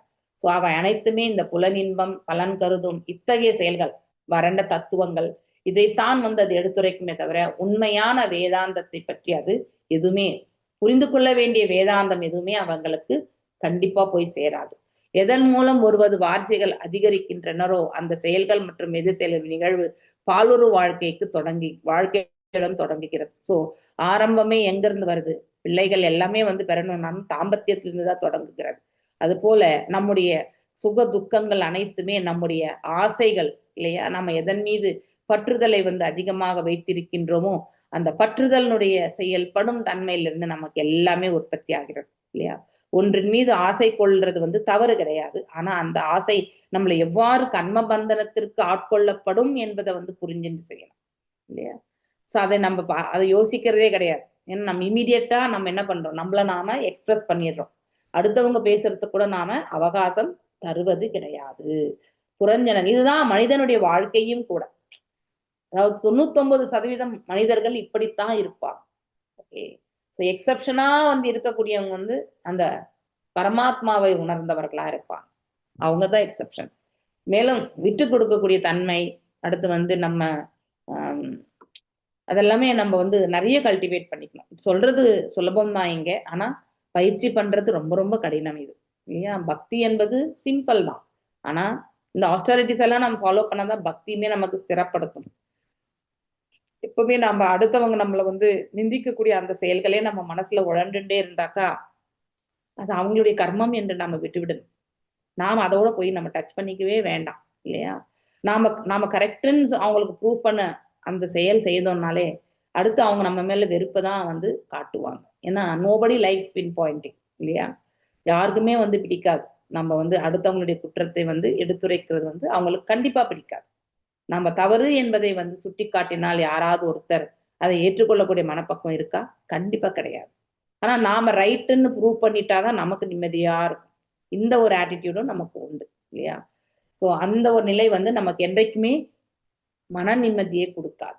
எப்பொழுதும் அதன் ரிலேட்டடா இருக்கக்கூடிய செயல்பாடுகள் அனைத்துமே நம்மளை வந்து மேலும் மேலும் வந்து கட்டுண்ட நிலைக்கு வந்து நம்மளை வந்து தள்ளி விட்டுடும். அதனால யார் ஒருத்தர் நம்மளை நிந்தித்தாலும் அதை வந்து புறக்கணித்து அன்பு மட்டுமே அவர்களிடத்துல செலுத்தக்கூடிய அந்த மனப்பக்குவத்தை, மிக கடினமான ஒரு ப்ராசஸ் இது. இதை வந்து நாம பயிற்சி செய்யணும். ஆனா இத சுலபமாக பயிற்சி செய்யக்கூடிய ஒரு செயல் வந்து பக்தியின் மூலமா வரும். பக்தியை நாம, ஏன்னா நம்ம மனிதர்கள் நம்ம கிட்ட பௌதீக பண்புகளும் உண்டு, ஆன்மீகத்தையும் நம்ம எடுத்துக்கிறோம். ஆன்மீகமானது என்னது? அன்பு இல்லையா? அடக்கம், மரியாதை, இது எல்லாமே ஆன்மீகத்தோட சம்பந்தப்பட்டது. அதே இந்த அகங்காரம், கோபம், குரோதம், அதாவது லோபம், மத மக்ஷரம், இது எல்லாமே வந்து பௌதீகம். ஸோ இந்த அழுக்கை வந்து நாம தூக்கி எறிஞ்சிட்டு இல்லையா? இந்த அழுக்கெல்லாமே பகவான்கிட்ட கிடையாது. ஓகே, நம்ம கிட்ட மட்டும்தான் இந்த பௌதிக பண்புகளால வரக்கூடியது. இந்த 3 குணங்களால இது எல்லாத்தையுமே நாம மூட்டை கட்டி வச்சுக்கிறோம். இதை தூக்கி குப்பை தொட்டியில போட்டுட்டோம்னா மீதம் இருக்கிறது என்னது? பிரேமை மட்டும்தான். அந்த பிரேமையை வந்து இறைவன்கிட்ட நாம சமர்ப்பிக்கும் பொழுது நாம அடுத்தவங்க கிட்டையுமே வந்து அந்த அன்பை வந்து கொடுக்கக்கூடிய அந்த ஒரு பக்குவத்தை வந்து பகவான் கொடுப்பார். இது இது ரொம்ப ரொம்ப முக்கியமான ஒரு கான்செப்ட் ஆக்சுவலி. ஓகே, ஸோ நீங்க இதை வந்து அன்றாட பயிற்சி செய்யும் பொழுது நம்முடைய பிள்ளைகள், பேர பிள்ளைகள் எல்லாருமே இந்த பக்குவத்தை பெறுவார்கள். அப்படின்னா நாம இந்த உடல்ல இருந்துட்டு இருக்க வரைக்குமே நம்முடைய செயல்கள், அதனுடைய எதிர் விளைவுகள் அனைத்துமே நமக்கு நன்மை பயக்கக்கூடியதாக மாறிவிடும். ஆரம்பத்துல நமக்கு அது பெரிய சங்கடமாக தோன்றினாலும் இறுதியில நமக்கு அது நன்மையாக கொடுக்கக்கூடிய ஒரு மார்க்கத்தை வந்து ஏற்படுத்தி கொடுக்கும். ஓகே, ஸோ இங்கே எதன் மூலம் ஒருவர் வாரிசுகள் அதிகரிக்கின்றனோ அந்த செயல்கள் மற்றும் எதிர் செயல்களின் நிகழ்வு பாலொரு வாழ்க்கையிலிருந்து தான் தொடங்குகிறது எல்லாமே. புரஞ்சனன் தன் குடும்பத்தை பல பிள்ளைகளை பெற்றும் பெருக்கினார். அப்பிள்ளைகள் தங்கள் பங்கிற்கு ஏராளமான பேர பிள்ளைகளை அவங்களும் வந்து ஈன்றெடுத்தார்கள். இவ்வாறு பாலொரு நுகர்ச்சியில் நாட்டம் கொண்டிருக்கும் உயிர் நூற்றுக்கணக்கான ஆயிரக்கணக்கான செயல்கள் இந்த மாதிரி புரஞ்சனனை போல வாழக்கூடிய இந்த காலகட்டத்துல வந்து கண்டிப்பா உண்டு இல்லையா? புரஞ்சனனை போல நம்ம வந்து இருக்கக்கூடியது எல்லாமே உண்டு. இது இங்க எதுவுமே வந்து தவறாக எடுத்துரைக்கவே இல்லை. ஸோ எதுவுமே இல்லாததை வந்து நம்ம பிரபுவாதான் சொல்லலை, இருக்கக்கூடிய ஒன்று. ஆனா அடுத்தவங்க முன்னாடி நாம் இதை வந்து ஏற்றுக்கொள்ளக்கூடிய மனப்பக்குவம் இருக்காது இல்லையா? நம்முடைய செயல்திறன் இதெல்லாமே நமக்கு மட்டும்தான் தெரியும். we will know what we are அப்படிங்கறத வந்து நாம புரிஞ்சுக்க முடியும். இவ்வழியில் அவன் உலகில் புலநுகர்ச்சி ஒன்றை மட்டுமே நோக்கமாக கொண்டு வாழ்ந்து ஓர் உடலிருந்து மற்றொரு உடலுக்கு மாறிக்கொண்டே இருக்கின்றான் இல்லையா? தேகினோஸ்மின் யதா தேகே கௌமாரம் யவ்வனம் ஜரா ததா தேகேந்திர அந்த ஸ்லோகம் சொல்ற மாதிரிதான். ஓகே, ஸோ அந்த மாதிரி முக்கியத்தி அப்படிங்கிறது வந்து அதோட முடியும். நாம ஒரு உடல்ல இருந்து இன்னொரு உடலுக்கு டிரான்ஸ்மைக்ரேஷன் ஆஃப் த சோல் அப்படிங்கிறத வந்து ரொம்ப அழகா சொல்லப்பட்டிருக்கு. அது எவ்வாறு சொல்லப்பட்டிருக்குன்னா, ஒரு உடலில் வந்து இருக்கக்கூடிய இந்த ஆத்மா சிறு வயதுலேருந்து முதுமை இந்த இடைப்பட்ட காலத்துல ஏற்படக்கூடிய அந்த மாற்றங்களை வந்து ஆத்மாவில எந்த மாற்றமும் இருக்காது, ஆனா தேகத்துல மட்டும்தான் வந்து மாற்றம் இருக்கும். அது போல இந்த ஜீவன் இந்த உடலை விட்டு சென்ற பிறகு வேறு ஒரு உடலை வந்து ஏந்துகிறது. ஸோ அந்த ஒரு நிலையை நாம புரிஞ்சுக்கணும். மேலும் அவனுடைய முறையினை விளையவே அதாவது சமுதாயம், நாடு, இனம் என்பவை ஆகும். இங்குள்ள அனைத்து சமுதாயங்கள், இனங்கள், ராஜவம்சங்கள் மற்றும் தேசங்கள் எல்லாம் பாலுற வாழ்க்கையிலிருந்து விரிவடைந்தவை தான். எக்ஸ்பான்ஷன் எல்லாம் அப்படிதான் வந்தது இல்லையா? பிரகலாத மன்னர் குறிப்பிடுகிறார், என் மைதுனாதி கிரகமேதி சூகம் ஹி துச்சம் அப்படின்னா, ஹி துச்சம்னா இட்ஸ் நோ வேல்யூ அப்படிங்கிறது வந்து மைதுனாதி அப்படின்றது வந்து இந்த பலன் கருதும், அதாவது புலனுகர்ச்சி செயல்கள், அதாவது பாலுறவு வாழ்க்கைக்கு வந்து சொல்லப்படுவது ஆக்சுவலி. ஓகே, ஸோ மைதுனாதி கிரகமேதியா மாறிடுவான், கிரகஸ்தனா கிடையாது, கிரகமேதியா வந்து கன்சிடர் பண்றது அந்த 7.9.45 ஸ்லோகம். கிரகமேதி என்பவன் பௌதீக வாழ்வில் நீடித்திருக்க வேண்டும் என்று விரும்புவான். அவனுடைய போக்கஸ் எல்லாமே பௌதீக முன்னேற்றமா தான் இருக்கும். அவனே ஒரு இன்பம் சிற்றின்பவாதிகளின் எண்ணிக்கையை வந்து அதிகரிப்பதில் தான் இருக்கின்றான். அவன் சிற்றின்பத்தில் திளைத்து குழந்தைகளை பெறுகிறான். அக்குழந்தைகள் தங்கள் பங்கிற்கு அவனுக்கு பேர குழந்தைகளை பெற்றுக் கொடுக்கின்றார்கள். இவ்வழியில் பூமியில் மக்கட்தொகை என்ன ஆகுது, பெருகி கொண்டே போகுது. அதுக்கப்புறம் அதர்மங்கள் எல்லாம் தழைத்தோகிறது. அதனால பகவான் இறங்கி வந்து மீண்டும் வந்து இந்த துஷ்டர்களை எல்லாம் வதைத்து இல்லையா, பக்தர்களை எல்லாம் வந்து ரட்சித்து, ஸோ அப்படி மீண்டும் வந்து ஒரு புதிய யுகத்தை வந்து அவர் வந்து மாற்றி கொடுக்கிறார். ஸோ இப்படி பூமியில் மக்கட்தொகை மிகவும் அதிகரிக்கிறது. பின்னர் உடனடியாக அங்கே பஞ்சம், பசி, எல்லாம் பட்னி எல்லாமே இருக்கும் இல்லையா, கொள்ளை நோய், நிலநடுக்கம் போன்ற இதெல்லாமே நேச்சுரல் கெலாமிட்டிஸ் இல்லையா, அதோட வந்து சேரும் ஆதி தெய்வீகம். இவ்வாறு மக்கட்தொகை மறு உற்பத்தி செய்யப்படுவதற்காக அழிக்கப்பட்டு மீண்டும், ஏன்னா உடல்கள் எல்லாம் பழையதான பிறகு இந்த உடலால நாம் எதையுமே செய்ய முடியாது இல்லையா, அதனால பழைய இதெல்லாமே வந்து அதாவது இவ்வழியில் பூமியில் மக்கட்தொகை மிகவும் அதிகரிக்கிறது. பின்னர் உடனடியாக உலக இயற்கையினால் தூண்டப்படும் எதிர் விளைவுகள், ரியாக்ஷன்ஸ் இல்லையா, போர், பஞ்சம், கொள்ளை நோய், நிலநடுக்கம் போன்ற வடிவங்களில் எல்லாமே வந்து தோன்ற ஆரம்பிக்கிறது. இவ்வாறு மக்கட்தொகை மறு உற்பத்தி செய்யப்படுவதற்காக மீண்டும் மீண்டும் வந்து படைத்தல் அழித்தல் எனக்கூடிய இந்த செயல்கள் எல்லாமே நிகழ்ந்த வண்ணம் தான் இருக்கும். இது 8.19 சொல்லப்பட்டிருக்கிறதா இந்த இடத்துல ரெஃபரன்ஸ் காட்டுறாங்க. மேலும் பூத்வா பிரளீயத்தே, அதாவது கிருஷ்ண உணர்வு இன்மையினாலேயே மனித சமுதாயம் என்ற பெயரில் அனைத்தும் படைத்தலும் அழித்தலும் நடைபெறுகிறது இல்லையா. ஸோ இங்க படைக்கிறது அழிக்கிறது என்பது நிகழ்ந்த வண்ணமே இருக்கும். எது வரைக்கும் இந்த ஜீவன்கள் வந்து தன்னுடைய வாழ்க்கையினுடைய முக்கியத்துவத்தை புரிந்து கொள்ளாமல் செயல்படுகின்றதோ அவன் மீண்டும் மீண்டும் இந்த இடத்துல கண்டிப்பா வந்துட்டே இருப்பான். மேலும் மனித சமுதாயம் என்ற பெயரில் அனைத்தும் படைத்தலும் அழித்தலும் நடைபெறுகி சக்கரம் மனிதனுக்கு ஆத்மா மற்றும் முழுமுதற் கடலில் பற்றிய அறிவின்மையால் தொடர்ந்து நிகழ்ந்திருக்கிறது இல்லையா. அந்த மெய்ஞானத்தை பற்றி தெரியாம ஆத்மாவை பற்றி தெரியாத ஒரு மனிதருக்கு அவனுடைய கண்களுக்கு இது மட்டும்தான் மீண்டும் மீண்டும் அதே உணரக்கூடிய அந்த நிலைதான் புலப்படும். தேஷு தத்ரிக்தஹாரேஷு கிரஹகோஷானு ஜீவிஷு நூநீரூடேன மமத்வேன விஷயேஷு அன்வபத்யதஹ.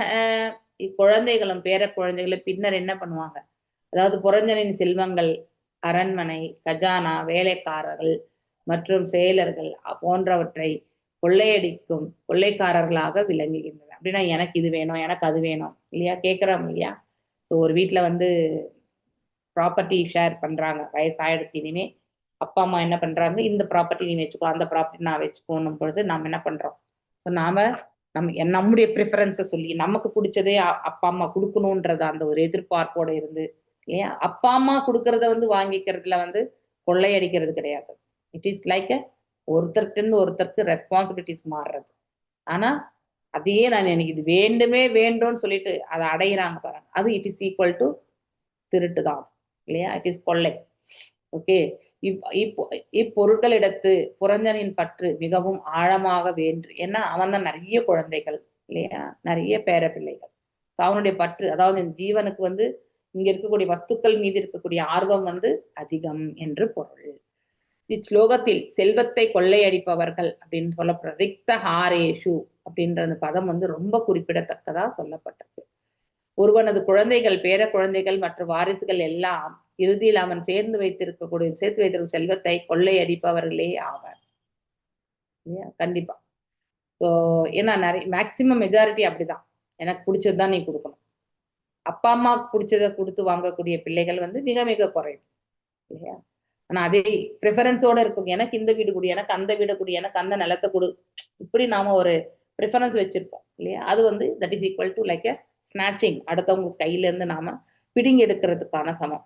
போற்றுதலுக்கும் பாராட்டுதலுக்கும் உரிய எத்தனையோ தொழிலதிபர்களும் ஆலை அதிபர்களும் ஏராளமான செல்வத்தை சம்பாதித்து பொதுமக்களால வந்து புகழப்பட்டிருக்கின்றனர். அவங்கள வந்து நல்ல அவங்க நற்காரியங்கள் செய்யும் பொழுது அவங்களுக்கு வந்து அவங்கள புகழ்ச்சி ஆரங்கள் எல்லாமே உண்டு. ஆயினும் அவர்கள் செல்வம் அனைத்தும் இறுதியில் அவர்கள் குழந்தைகளுக்கும் பேர குழந்தைகளுக்கும் பேர குழந்தைகளாலும் கொள்ளையடிக்கப்பட்டிருக்கின்றன. ஸோ இது உண்டு, இது தெரியும். ஐ திங்க் நீங்க ஃபேமஸா எடுத்துட்டீங்கன்னாக்கா மோஸ்ட் ஆஃப் யூ உங்களுக்கு தெரிஞ்சிருக்கலாம், ரேமண்ட் இல்லையா? எல்லாருமே ட்ரெஸ்ஸுனாலே கோட் சூட்டுனாலே ரேமண்ட் இல்லையா? அந்த ரேமண்ட் ஓனர் என்ன பண்றாரு, தன்னுடைய இதெல்லாமே வந்து தன்னுடைய மகனுக்காக பொறுப்பு கொடுத்திருக்கும் பொழுது கடைசியில அவர் இப்பொழுது மகனாலேயே வந்து வெளியில துரத்தப்பட்டு அவர் தனியா தான் இருக்கார். திஸ் இஸ் பெரிய தொழிலதிபர். இப்போ அந்த டைமண்ட் கம்பெனி வந்து it is run by the son actually. So இங்கே அதாவது கைக்கு வரா வரைக்குமே நம்முடைய மனசு இங்க வந்து அவங்கள நாம அது நம்ம கண்ணுக்கு தெரிஞ்சதுனால சொல்றேன். அது மாதிரி எத்தனையோ ரைமண்ட் அதிபர்கள் நம்ம சாதாரணமா கண்ணுக்கே தெரியாம நம்ம எல்லாம் வாழ்ந்துட்டு இருக்கோம் இல்லையா? அவங்களுடைய பிள்ளைகள் மாதிரி நமக்கும் பிள்ளைகள் உண்டு இல்லையா?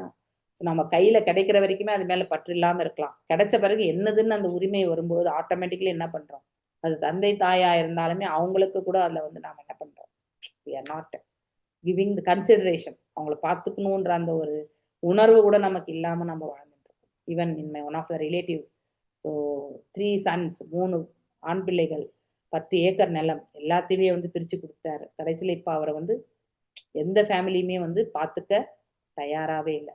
And he has gone to give the கலெக்டருக்கு மண்டே பெட்டிஷன் கொடுத்து he wants to take back all properties. இதுதான் நடந்துட்டு இருக்கு. ஓகே, ஸோ வயதான பிறகு நம்ம ப்ராப்பர்ட்டி ஹோல்ட் பண்றது நமக்கு தேவையில்லை, இனிமே பொறுப்பெல்லாம் அவங்க பார்த்துக்கிட்டோம் அப்படின்னு நினைச்சு நம்ம பிள்ளைகளுக்கு நம்ம கொடுக்குறோம். ஆனா அது பிற்காலத்துல என்ன ஆகுது, அதன் மீதே பற்றுதல் கொண்ட பிள்ளைகள் வந்து தந்தை தாயை வந்து பார்த்து கொள்வதற்கு தயாராக கிடையாது, பாரமாக கருதுகிறார்கள் இல்லையா? ஸோ இப்படி இதெல்லாமே யதார்த்தமா நடக்க, யாருமே இதுல வந்து நம்ம குற்றம் சொல்றதுக்கு இல்லை. அதுதான் இந்த இயற்கையினுடைய செயல்படும் தன்மை அப்படிங்கிறத வந்து நாம தெரிஞ்சுக்கணும். இதுதான் யதார்த்த வாழ்க்கையினுடைய உண்மை. இந்த இடத்துல பௌதீக நிலையிலிருந்து செயல்படக்கூடிய ஒரு குவாலிட்டி வந்து இதுதான் அப்படிங்கறத வந்து நாம தெரிஞ்சுக்கணும். ஓகே, ஹரே கிருஷ்ணா மாதாஜி. ஹரே கிருஷ்ணா பிரபு. வர்ற மாதாஜிங்க அந்த மாதிரி வேற விசேஷம் ஒன்றும் இல்லை. அவங்க பார்க்க தயாரா இருந்தாலும் இயற்கை அமைப்பு அந்த மாதிரி அது படிச்சுட்டோம். அதே மாதிரி தான் மாமியார் மருமகன்றது அங்கே இயற்கையை படிச்சுட்டான். மனசுக்கு புத்தி வந்து அடிமை ஆயிடுறது இல்லையா? நேத்து நான் சாயங்காலம் உங்களுக்கு கிளாஸ் எடுத்த மாதிரி, ஸோ நம்ம கிட்ட இந்த சூக்ஷ்ம உடல்ல பாத்தீங்கன்னாக்கா புத்தி, மனசு, அகங்காரம் இருக்கு இல்லையா? ஸோ இது ஆனா இந்த புத்தியும் மனசும் என்ன ஆகுது, புலன்களை வந்து செயல்படுத்துறது இல்லையா? ஸோ புலன்கள் எல்லாமே நம்முடைய பிள்ளைகள் என்று எடுத்துக்கொள்ளும் பொழுது புத்தி வந்து அதாவது கணவனுக்கு சொல்லப்படுறது, மனசு என்பது சஞ்சலமா எப்பவுமே வந்து அதாவது ஒரு என்ன சொல்லுவாங்க, எமோஷ்னலா செயல்படக்கூடிய தன்மை வந்து மனசுக்கு உண்டு இல்லையா? அது வந்து பெண்ணுக்கு அதாவது ஒப்பிடப்படுறது. ஸோ புத்தி வந்து எப்பவுமே ஸ்திரமா தான் இருக்கும். ஆனா இந்த மனதினால என்ன ஆகும்னாக்கா புத்தியும் வந்து தடுமாற்றம் அடையும். ஸோ ஏன்னா புத்தி வந்து மனசால ஈர்க்கப்படுப்பவள், அதனாலதான். ஓகே, ஸோ அங்கே கணவன் தன்னுடைய ஸ்தானத்துக்குரிய அந்த குவாலிட்டிஸும் சரி, அடுத்து தன்னுடைய பொறுப்புகளை வந்து எவ்வாறு நிகழ்த்தணும்ன்றத வந்து ஸ்திரமாக எடுத்துக்கொண்டு சென்றால், எஸ் மனைவியை நேசிக்கணும், மனைவியை நன்னா பார்த்துக்கணும், இதெல்லாமே அவருடைய குவாலிட்டிஸ் தான். ஆனா சில விஷயங்கள் வந்து தான் இப்படித்தான் செய்யணும் அப்படிங்கறது வந்து பொறுப்பை வந்து அவர் கையில இருக்கும் பட்சத்துல ஆட்டோமேட்டிக்கலி வந்து அந்த குடும்பம் வந்து நன்மையான ஒரு நிலைக்கு போகும். ஆனா அதே அந்த கணவர் வந்து ஸ்திரத்தன்மை இல்லாம எல்லாமே வந்து மனைவி சொன்னதே கரெக்ட் அப்படின்னு நினைச்சிட்டு போயிட்டாருன்னா அந்த இடத்துலதான் வந்து சறுக்கல். அங்கே மனைவி வந்து நல்ல ஒரு ஒரு குடும்பத்தை வந்து மேன்மையை உட செய்யக்கூடிய அத்தகைய ஒரு நிலையில இருந்தா அந்த வீடு வந்து ஓகே ஃபைன், அவங்க வந்து காப்பாற்றப்படுவார்கள், பச்சாவாயிடுவாங்க. அதே வந்து மனைவிக்கு வந்து எப்படி அந்த செல்வத்தை வந்து உபயோகப்படுத்த தெரியாது. இப்படியும் ஒரு குடும்பத்தை நான் என்னுடைய சொந்தத்துல பார்த்துட்டு இருக்கேன் இல்லையா?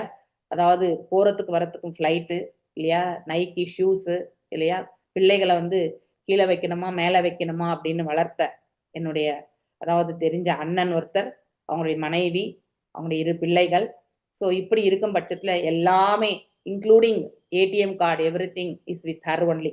ஓகே, இப்படிப்பட்ட ஒரு சூழலை இருந்து ஈர்ப்பல்ல ஆரம்ப கட்டத்திலிருந்தே, ஸோ திருமணமானதுல இருந்தே வந்து மனைவிக்கு அடிமை ஆயாச்சு. அதன் பிறகு வந்து அந்த பெண்ணும் வந்து அவ்வளோ மெச்சூரிட்டி கிடையாது, எல்லா செல்வத்தையுமே இழந்துட்டு ஒரு ப்ராப்பர்ட்டி வாங்கி போட்டுட்டு இன்னைக்கு வரக்கூடிய பென்ஷன் வச்சுட்டு அவங்களால ஃபேமிலி மேனேஜ் பண்ண முடியல. They are not able to manage 2 பிள்ளைகளையும் வந்து இது பண்றதுக்கு. So it is very tough. Okay, அதாவது வெளியே சொல்ல முடியல, கரெக்டா உணவு சாப்பிட்றாங்களா அப்படிங்கிறது கூட வந்து ஒரு பெரிய டவுட். ஆஸ்தியனோ வச்சிருக்காங்க. ஸோ இப்படி அன்பிளான்ட், அதாவது இந்த ஆண் இன்டெலிஜென்ஸ் வந்து பெண்ணுடைய இன்டெலிஜென்ஸ்ல போயிட்டு உட்காந்துட்டாங்கன்னா கண்டிப்பா அவங்க மூளையே உபயோகப்படுத்தலைன்னா பெண்க்கு என்ன இருக்கக்கூடிய அந்த இன்டெலிஜென்ஸ் வச்சுதான் அது வந்து செயல்படும். இங்க யாருமே வந்து எந்த ஜெண்டரையுமே வந்து நம்ம வந்து டிஸ்கிரிமினேஷன் கிடையாது. இருக்கக்கூடிய ப்ராக்டிகாலிட்டி தான் நம்ம வந்து படிக்கணும் இல்லையா? ஏன்னா இத்தனை அவுன்ஸ் 32 ounces ஆஃப் இன்டெலிஜென்ஸ் வந்து யாருக்கு இருக்கு? ஆணுக்கு பகவான் கொடுத்துருக்காரு. அதனாலதான் அந்த அத்தாரிட்டியோட எடுத்துட்டு போகணும். அந்த அந்த அத்தாரிட்டி இருக்கும்போது ஆட்டோமேட்டிக்கலி எல்லாருமே அவருடைய பேச்சை கேட்பாங்க. ஸோ அப்படிப்பட்ட ஒரு நிலை. யாருமே வந்து ஒரு பர்டிகுலர் ஒரு லீடர்ஷிப் கீழே வந்து போகும்பொழுதுதான் நம்ம வந்து இப்ப நம்ம NND பிரபுஜியுடைய லீடர்ஷிப்ல தான் நம்ம எல்லாருமே இவ்வளவுமே வந்து எக்ஸ்பான்ஷன் வந்தது இல்லையா? ஸோ அதே வந்து நமக்கு சிறு அந்த டீம்ஸா நம்ம ஃபார்ம் பண்ணும்போது ஒவ்வொரு டீம்லயும் எவ்வளவு ப்ராப்ளம்ஸ் இல்லையா ஃபேஸ் பண்றோம் நம்ம அன்றாட வாழ்க்கையில வந்து அதாவது மிஸ் அண்டர்ஸ்டாண்டிங்ஸ் இது எல்லாமே நம்ம பார்க்குறோம் இல்லையா? எல்லாருமே ஒன்று போல கை கோர்த்து எடுத்துட்டு போகணுன்ற அந்த உணர்வு இருந்தாலும் சில சமயத்துல வந்து நம்ம கையை மீறி கூட அது வந்து நிகழ்ந்து விடுகிறது. அதை எதிர்த்தரப்புல இருக்கிறவங்க வந்து புரிந்து கொள்ள முடியாத ஒரு தன்மைக்குமே அவங்க இருப்பாங்க. அப்ப நம்ம ஒண்ணுமே பண்ண முடியாது இல்லையா? So it is very very important. Leadership வந்து எடுத்துக்கொள்ளும் பொழுது எல்லாரையுமே ஒன்று போல எடுத்துட்டு போகணும்னு நினைச்சா கூட அதாவது ஒரு கை தட்டினா ஓசை கண்டிப்பா வராது. எல்லாருடைய அந்த 2 கை தட்டினா தான் ஓசை வரும் இல்லையா? அப்படிப்பட்ட ஒரு நிலைக்கு நாம தள்ளப்படுறோம். அதனால மனஸ்தாபங்கள் என்பது நாட் ஒன்லி இன் ஒரு ஜெண்டர்ல மாத்திரம் கிடையாது. ஒரு ஜெண்டர் மேன்மை, ஒரு ஜெண்டர் கீழன்ட்டு கிடையாது. ஒரு ஜெண்டருடைய குவாலிட்டி இது, இன்னொரு ஜெண்டருடைய குவாலிட்டி இது. எப்பவுமே எந்த ஒரு செயலுமே நம்ம எமோஷனலா பார்க்கவே கூடாது. We should see out of the emotional part இல்லையா? எல்லாருக்குமே எது நன்மை என்பதோ அதை பார்த்து நாம செயல்படணும். அப்படிப்பட்ட ஒரு பக்குவத்தை எடுத்துட்டு வந்தாதான் அந்த குரூப்புமே வந்து நல்ல மேன்மையா செல்லும். இல்லைன்னா ரொம்ப ரொம்ப சங்கடம். அந்த லீடர்ஷிப்பா இருக்கிறவங்களுக்கும் செம அடிதான் இல்லையா? ஒண்ணுமே பண்ண முடியாது. ஏன்னா இந்த பக்கம் இருக்கக்கூடிய ஹோலை மூடினோம்னா அடுத்து ஒரு பக்கம் ஹோல் திறந்துரும். ஒன்றும் பண்ண முடியாது. That is how. அது எந்த ஆர்கனைசேஷனா இருக்கும், அது ஆன்மீகமா இருக்கட்டும், பௌதிகமா இருக்கட்டும், இது அன்றாட ஒரு கம்பெனில வந்து ஒரு மேனேஜர், அவங்களுக்குள்ள ஒரு டீம் லீட், அந்த டீம் லீடோட சப்போர்ட் கண்டிப்பா அந்த மேனேஜருக்கு தேவை இல்லையா? அந்த டீம் லீட் வந்து கொடுக்கக்கூடிய இன்ஃபர்மேஷன் வந்து அதாவது எப்படி எடுத்துட்டு போகணும், அவங்க வந்து கொடுக்கக்கூடிய அந்த ரிசல்ட்ஸ் எல்லாமே வந்து டிரான்ஸ்பரண்டா இருக்கணும். ஸோ அந்த ஒரு நிலையில நம்ம வந்து பார்க்கும் பொழுது தட் வில் பி குட். இப்போ டீம் லீடருக்கும் மேனேஜருக்குமே வந்து அண்டர்ஸ்டாண்டிங் இல்லைன்னா அதுக்கப்புறம் டீமை வந்து நம்மளால வளர்க்கவே முடியாது இல்லையா? டீம் வந்து சின்ன பின்னமா போயிடும். ஸோ இந்த மாதிரி தான் எல்லா இடங்களிலுமே நம்ம வந்து பார்க்கக்கூடியது, பௌதிகத்திலையும் சரி ஆன்மீகத்திலையும் சரி. ஸோ நம்ம எங்கெங்கயோ போயிட்டோம் இப்போ. ஸோ அதனால இது என்னன்னா கொள்ளை அடிக்கிறாங்கன்றதுக்கான அந்த ஏன்னா இவ்வளோ டைரக்ட் ஹிட் இட்ஸ் இல்லையா? It's a full cheating. நமக்கு இருக்கக்கூடிய ஒரு பண்பு அது உண்டு, சீட்டிங் ப்ரொஃபன்சிட்டி உண்டு. கைக்கு வர வரைக்கும் நம்ம ஒரு மாதிரி இருப்போம், கைக்கு வந்த பிறகு நம்முடைய நிறமே மாறிவிடும். ஸோ அது நம்ம எல்லாம் அதாவது கிராஸ்ஓப்பர் இல்லையா, கெமிலியான் இல்லையா? கெமிலியான் என்ன பண்ணும், எந்த இடத்துல போய் உட்காருதோ அந்த அந்த அந்த கலரே அது வந்து மாறிடும். அந்த அந்த கெமிலியானுடைய கலர் உண்மையான கலர் நம்மளால எப்பவுமே கண்டுபிடிக்க முடியாது இல்லையா? அது போன்ற மனசை கொண்டவங்க தான் நம்ம எல்லாருமே மனிதர்கள். ஸோ ஒரு சூழல் வரும்பொழுது நாம காற்று இப்படி அடிச்சா இப்படி மாறிடுவோம், காற்று அப்படி அடிச்சா அப்படி மாறிடுவோம். ஸ்திரமற்ற ஒரு தன்மை தான் நம்முடைய மனசு. இது மனதனுடைய பண்பு. நம்ம அதனால்தான் மனசை பக்குவப்படுத்தணும்னு சொல்றது. மனதே மிகப்பெரிய நண்பனும் கூட, அவனே மிகப்பெரிய விரோதியும் கூட ஒரு ஜீவனுக்கு, இரஸ்பெக்டிவ் ஆஃப் த ஜெண்டர். இது வந்து ஆண் பெண் எல்லாம் கிடையாது, எல்லாருக்குமே, மனிதர்களாகிய எல்லாருக்குமே இது வந்து பொதுவான ஒரு கருத்து இல்லையா? ஸோ நாம் அதை பக்குவமாக உபயோகப்படுத்தக்கூடிய அந்த ஒரு நிலைக்கு தான் நம்மளை நாம எடுத்துட்டு போகணும் இல்லையா? ஸோ அதுக்கு நம்ம இந்த தெய்வீக குணங்களை எல்லாமே நாம சிலதை அக்வயர் பண்ணணும். அந்த தெய்வீக குணங்களை அக்வயர் எப்படி பண்ண முடியும்? நாம பக்தி தொண்டில் நம்மளை நாம ஈடுபடுத்திக்கிறோம் இல்லையா? சிரவணம், கீர்த்தனம், ஸ்மரணம், என்ன நம்ம பக்தி தொண்டு பண்றோமோ அதனால நாம நம்முடைய புலன்கள், மனசு, புத்தி எல்லாமே பக்குவம் அடையும். இதெல்லாம் சரியா பக்குவம் அடையலைன்னா தான் நாம இப்படி எல்லா விதமான செயல்கள்ல வந்து நாம மாட்டிக்கிறது. ஸோ ஒரு குடும்பம் வந்து நல்ல நிலைக்கு வர்றதுமே அறிவுள்ள அந்த பெண்ணால தான். அதே மாதிரி கீழான ஒரு நிலைக்கு செல்வதும் கூட அந்த பெண்ணால தான், இல்லையா? ஸோ நாம எங்க கேட்கணுமோ கணவருடைய பேச்சை அங்க கண்டிப்பா கேட்டுடணும். எங்க நாம வந்து அவருக்கு ஒரு மந்திரியா இருந்து சொல்லணுமோ ஆலோசனை, அந்த செயலும் நாம செய்யணும். ரெண்டுமே வந்து பெண்ணிடத்துல இருக்கக்கூடியதான். பெண் நினைத்தால் வந்து ஒரு குடும்பத்தை வந்து பெரிய கோயிலாக மாற்ற முடியும், இல்லையா? ஆனா நினைக்கணும், அதுதான் ரொம்ப முக்கியம். ஸோ இல்ல அதை வந்து மிஸ் அண்டர்ஸ்டாண்டிங் வந்துருச்சுனாலே அதுக்கப்புறம் நம்ம என்ன பண்ணாலுமே அது விளங்கவே விளங்காது. மன்னர் புரஞ்சனனை போல் சிற்றின்பத்தில் மிக விருப்பம் கொண்டு 12 மனைவிகளை ஒருத்தர், இது பிராக்டிக்கலா வந்து ஸ்ரீல பிரபுபாதர் வந்து அவர் பார்த்த ஒரு குடும்பத்தை பற்றி சொல்கிறார் இந்த இடத்துல. நம்ம அதை அவ்வாறே புரிந்து கொள்ள முயற்சி பண்ணணும், இல்லையா? ஸோ 12 மனைவிகளாம். ஒரு மனைவி மேனேஜ் பண்றதே கஷ்டம் இந்த காலகட்டத்துல, இல்லையா? அதாவது ஒரு மனைவி ஒரு குடும்பத்தையே வந்து நாம அவங்களுக்கு தேவையானதை கொடுத்து போஷணம் பண்றது ரொம்ப கஷ்டம். ஸோ இவர் நிறைய சம்பாதிச்சிருப்பார்னு நினைக்கிறேன். அதனால 12 மனைவிகள். ஒவ்வொரு மனைவிக்கும் தனித்தனி வாழ்க்கை வசதிகள், அதற்கேற்ற பல லட்சம் ரூபாய்கள் வந்து செலவாகும். எக்ஸ்பென்சஸ் ஒரு குடும்பத்தை செலவு பண்றதுக்கு இப்ப மாசத்துக்கு 1 லட்சம் 2 லட்சம் வேணும் இப்போ, இல்லையா? ஒரு நல்ல பெரிய குடும்பம்னா கூட மினிமம் வந்து லட்சக்கணக்கில் தான் செலவு பண்ணுவாங்க. நம்ம எல்லாம் ஒரு மிடில் கிளாஸ் ஃபேமிலி 1 லட்சத்துக்குள்ள பண்ணலாம் அப்படின்னு நம்ம நினைப்போம், இல்லையா? ஸோ நான் அவரோடு ஒரு முறை சந்தித்து உரையாடி கொண்டிருக்கும் போது அப்படின்னா அந்த நபரோட பிரபுபாதர் வந்து உரையாடி இருக்கிறார். அவர் பொருள் சேர்ப்பத்தில் அதி தீவிரமாக இருப்பதை கண்டேன் அப்படின்னா கர்மகாண்டா மோட்ல அந்த பர்சன் வந்து செயல்பட்டு இருந்தார். ஏன்னா இந்த குடும்பத்துக்கு கொடுக்கணும், அந்த குடும்பத்துக்கு கொடுக்கணும், சம்பாதிச்சு கொடுக்கணும் அப்படின்னா ஒரு, அதாவது பணம் சம்பாதிக்கக்கூடிய ஒரு எந்திரமாக அவர் இருந்திருக்கார். இதுல இருந்து அவரது அனைத்து புதல்வர்களும் புதல்களும் ஆளுக்கு குறைந்தது 5 லட்சம் அப்படின்னா பிரபுபாதர் 100 ஆண்டுகளுக்கு கிட்டத்தட்ட ஆயிடுச்சு இப்போ, இல்லையா? ஸோ அந்த காலகட்டத்திலேயே 5 லட்சம்னா இப்போ வந்து எத்தனையோ கோடிகளுக்கு சமம். அப்படி ஒரு பெறுவர். இதனாலே தொழில் அதிபர்களும் ஆலய அதிபர்களும் மில் ஓனர்ஸ் அல்லது கர்மிகளும் சாத்திரங்களில் மூடர்கள் என்று அழைக்கப்படுகின்றனர். ஏன்னா கண்மூடித்தனமா சம்பாதிச்சு, இல்லையா, அதை சேர்த்து வச்சு கடைசியில எல்லாத்தையுமே நம்ம வந்து பிள்ளைகளுக்கு தான் கொடுக்கணும், வேற யாருக்கும் கொடுக்க முடியாது. ஆனா அதை வந்து எப்படி வந்து கையாளணும் அப்படிங்கிற அந்த இதையுமே எடுத்துரைக்கணும். ஆனா நாம ஃபர்ஸ்ட் அதுக்கு ஒரு ரோல் மாடலா இருக்கணும். சம்பாதிக்கக்கூடிய ஒரு இதுக்கு உதாரணம் ரூப கோஸ்வாமி எடுத்துக்கலாம், இல்லையா? அவருடைய பணத்துல 50% வந்து பக்திக்கு கொடுத்தார், மீதம் இருக்கக்கூடிய 50% 25% தன்னுடைய உறவினர்களுக்கு கொடுத்தார், மீதம் இருக்கக்கூடிய 25% தன்னுடைய பிற்காலத்திற்காக வைத்திருந்தார். ஆனால் அதை சனாதன கோஸ்வாமியை வந்து விடுவிக்கிறதுக்காக செலவு செய்தார், இல்லையா? ஸோ பக்திக்கு நாம வந்து 50% கொடுக்கணும். ஸோ பக்தியை வந்து பரப்புறதுக்கு வந்து நம்ம கொடுக்கணும். ஆனா 50% கொடுக்குற அளவுக்கு நமக்கு பிராட் மைண்டு கிடையாது. அட்லீஸ்ட் ஏதோ ஒரு 5% 10%ஆவது நாம வந்து கண்டிப்பா செலவு பண்ணணும், இல்லையா? அது ஒண்ணுதான் நம்ம வந்து சேமிப்பே. உண்மையான சேமிப்பு அதுதான். அந்த உண்மையான சேமிப்பு வந்து நமக்கு பிற்கால வாழ்க்கை நல்ல ஒரு மார்க்கத்தை ஏற்படுத்தி கொடுக்கும். இங்க கொடுக்கக்கூடிய ஆஸ்திகள் அனைத்துமே வந்து இங்கேயே தான் விட்டுட்டு போவோம் நம்ம. இதனால எந்த இதுமே கிடையாது நமக்கு. ஆஸ்திகளை எப்படி சம்பாதிக்கிறோன்றது ரொம்ப முக்கியம், இல்லையா? நம்ம இவர் ஆதிசங்கராச்சாரியார் பஜகோவிந்தம் பாடி இருக்காரு, இல்லையா? அதுல ஒரு ஸ்டான்ஸா வரும், அதாவது எப்படியெல்லாம் சம்பாதிச்சாங்களோ அந்த பிள்ளைகள் வந்து பாழா போறக்கூடிய அந்த நிலைக்கு வரும். ஒரு தொழிலதிபர் அடுத்தவங்களுடைய வயிற்றை அடிச்சு சம்பாதிச்சிருந்தா அந்த பாவத்தை வந்து அந்த பிள்ளைகள் வந்து வாரி அரைச்சிருவாங்க. அந்த பணத்தை வந்து எப்படி சம்பாதிச்சாரோ அது அப்படியே அந்த பிள்ளைகள் வந்து வேஸ்டான ஒரு செயலுக்கு வந்து போயிடும். அதனால எப்படி வருவாய் வருதோ அது அவ்வாறே வந்து வெளியில போயிடும்.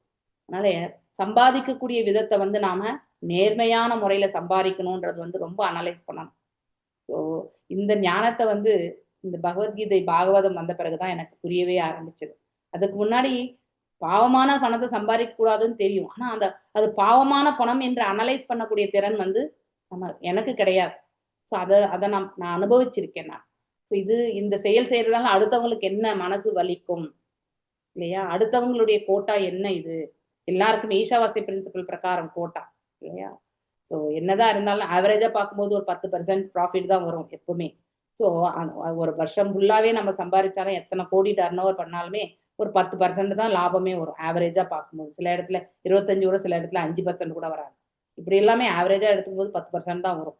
ஆனாலுமே அது வரக்கூடிய வழியை வந்து நம்ம கண்டிப்பா பார்க்கணும்.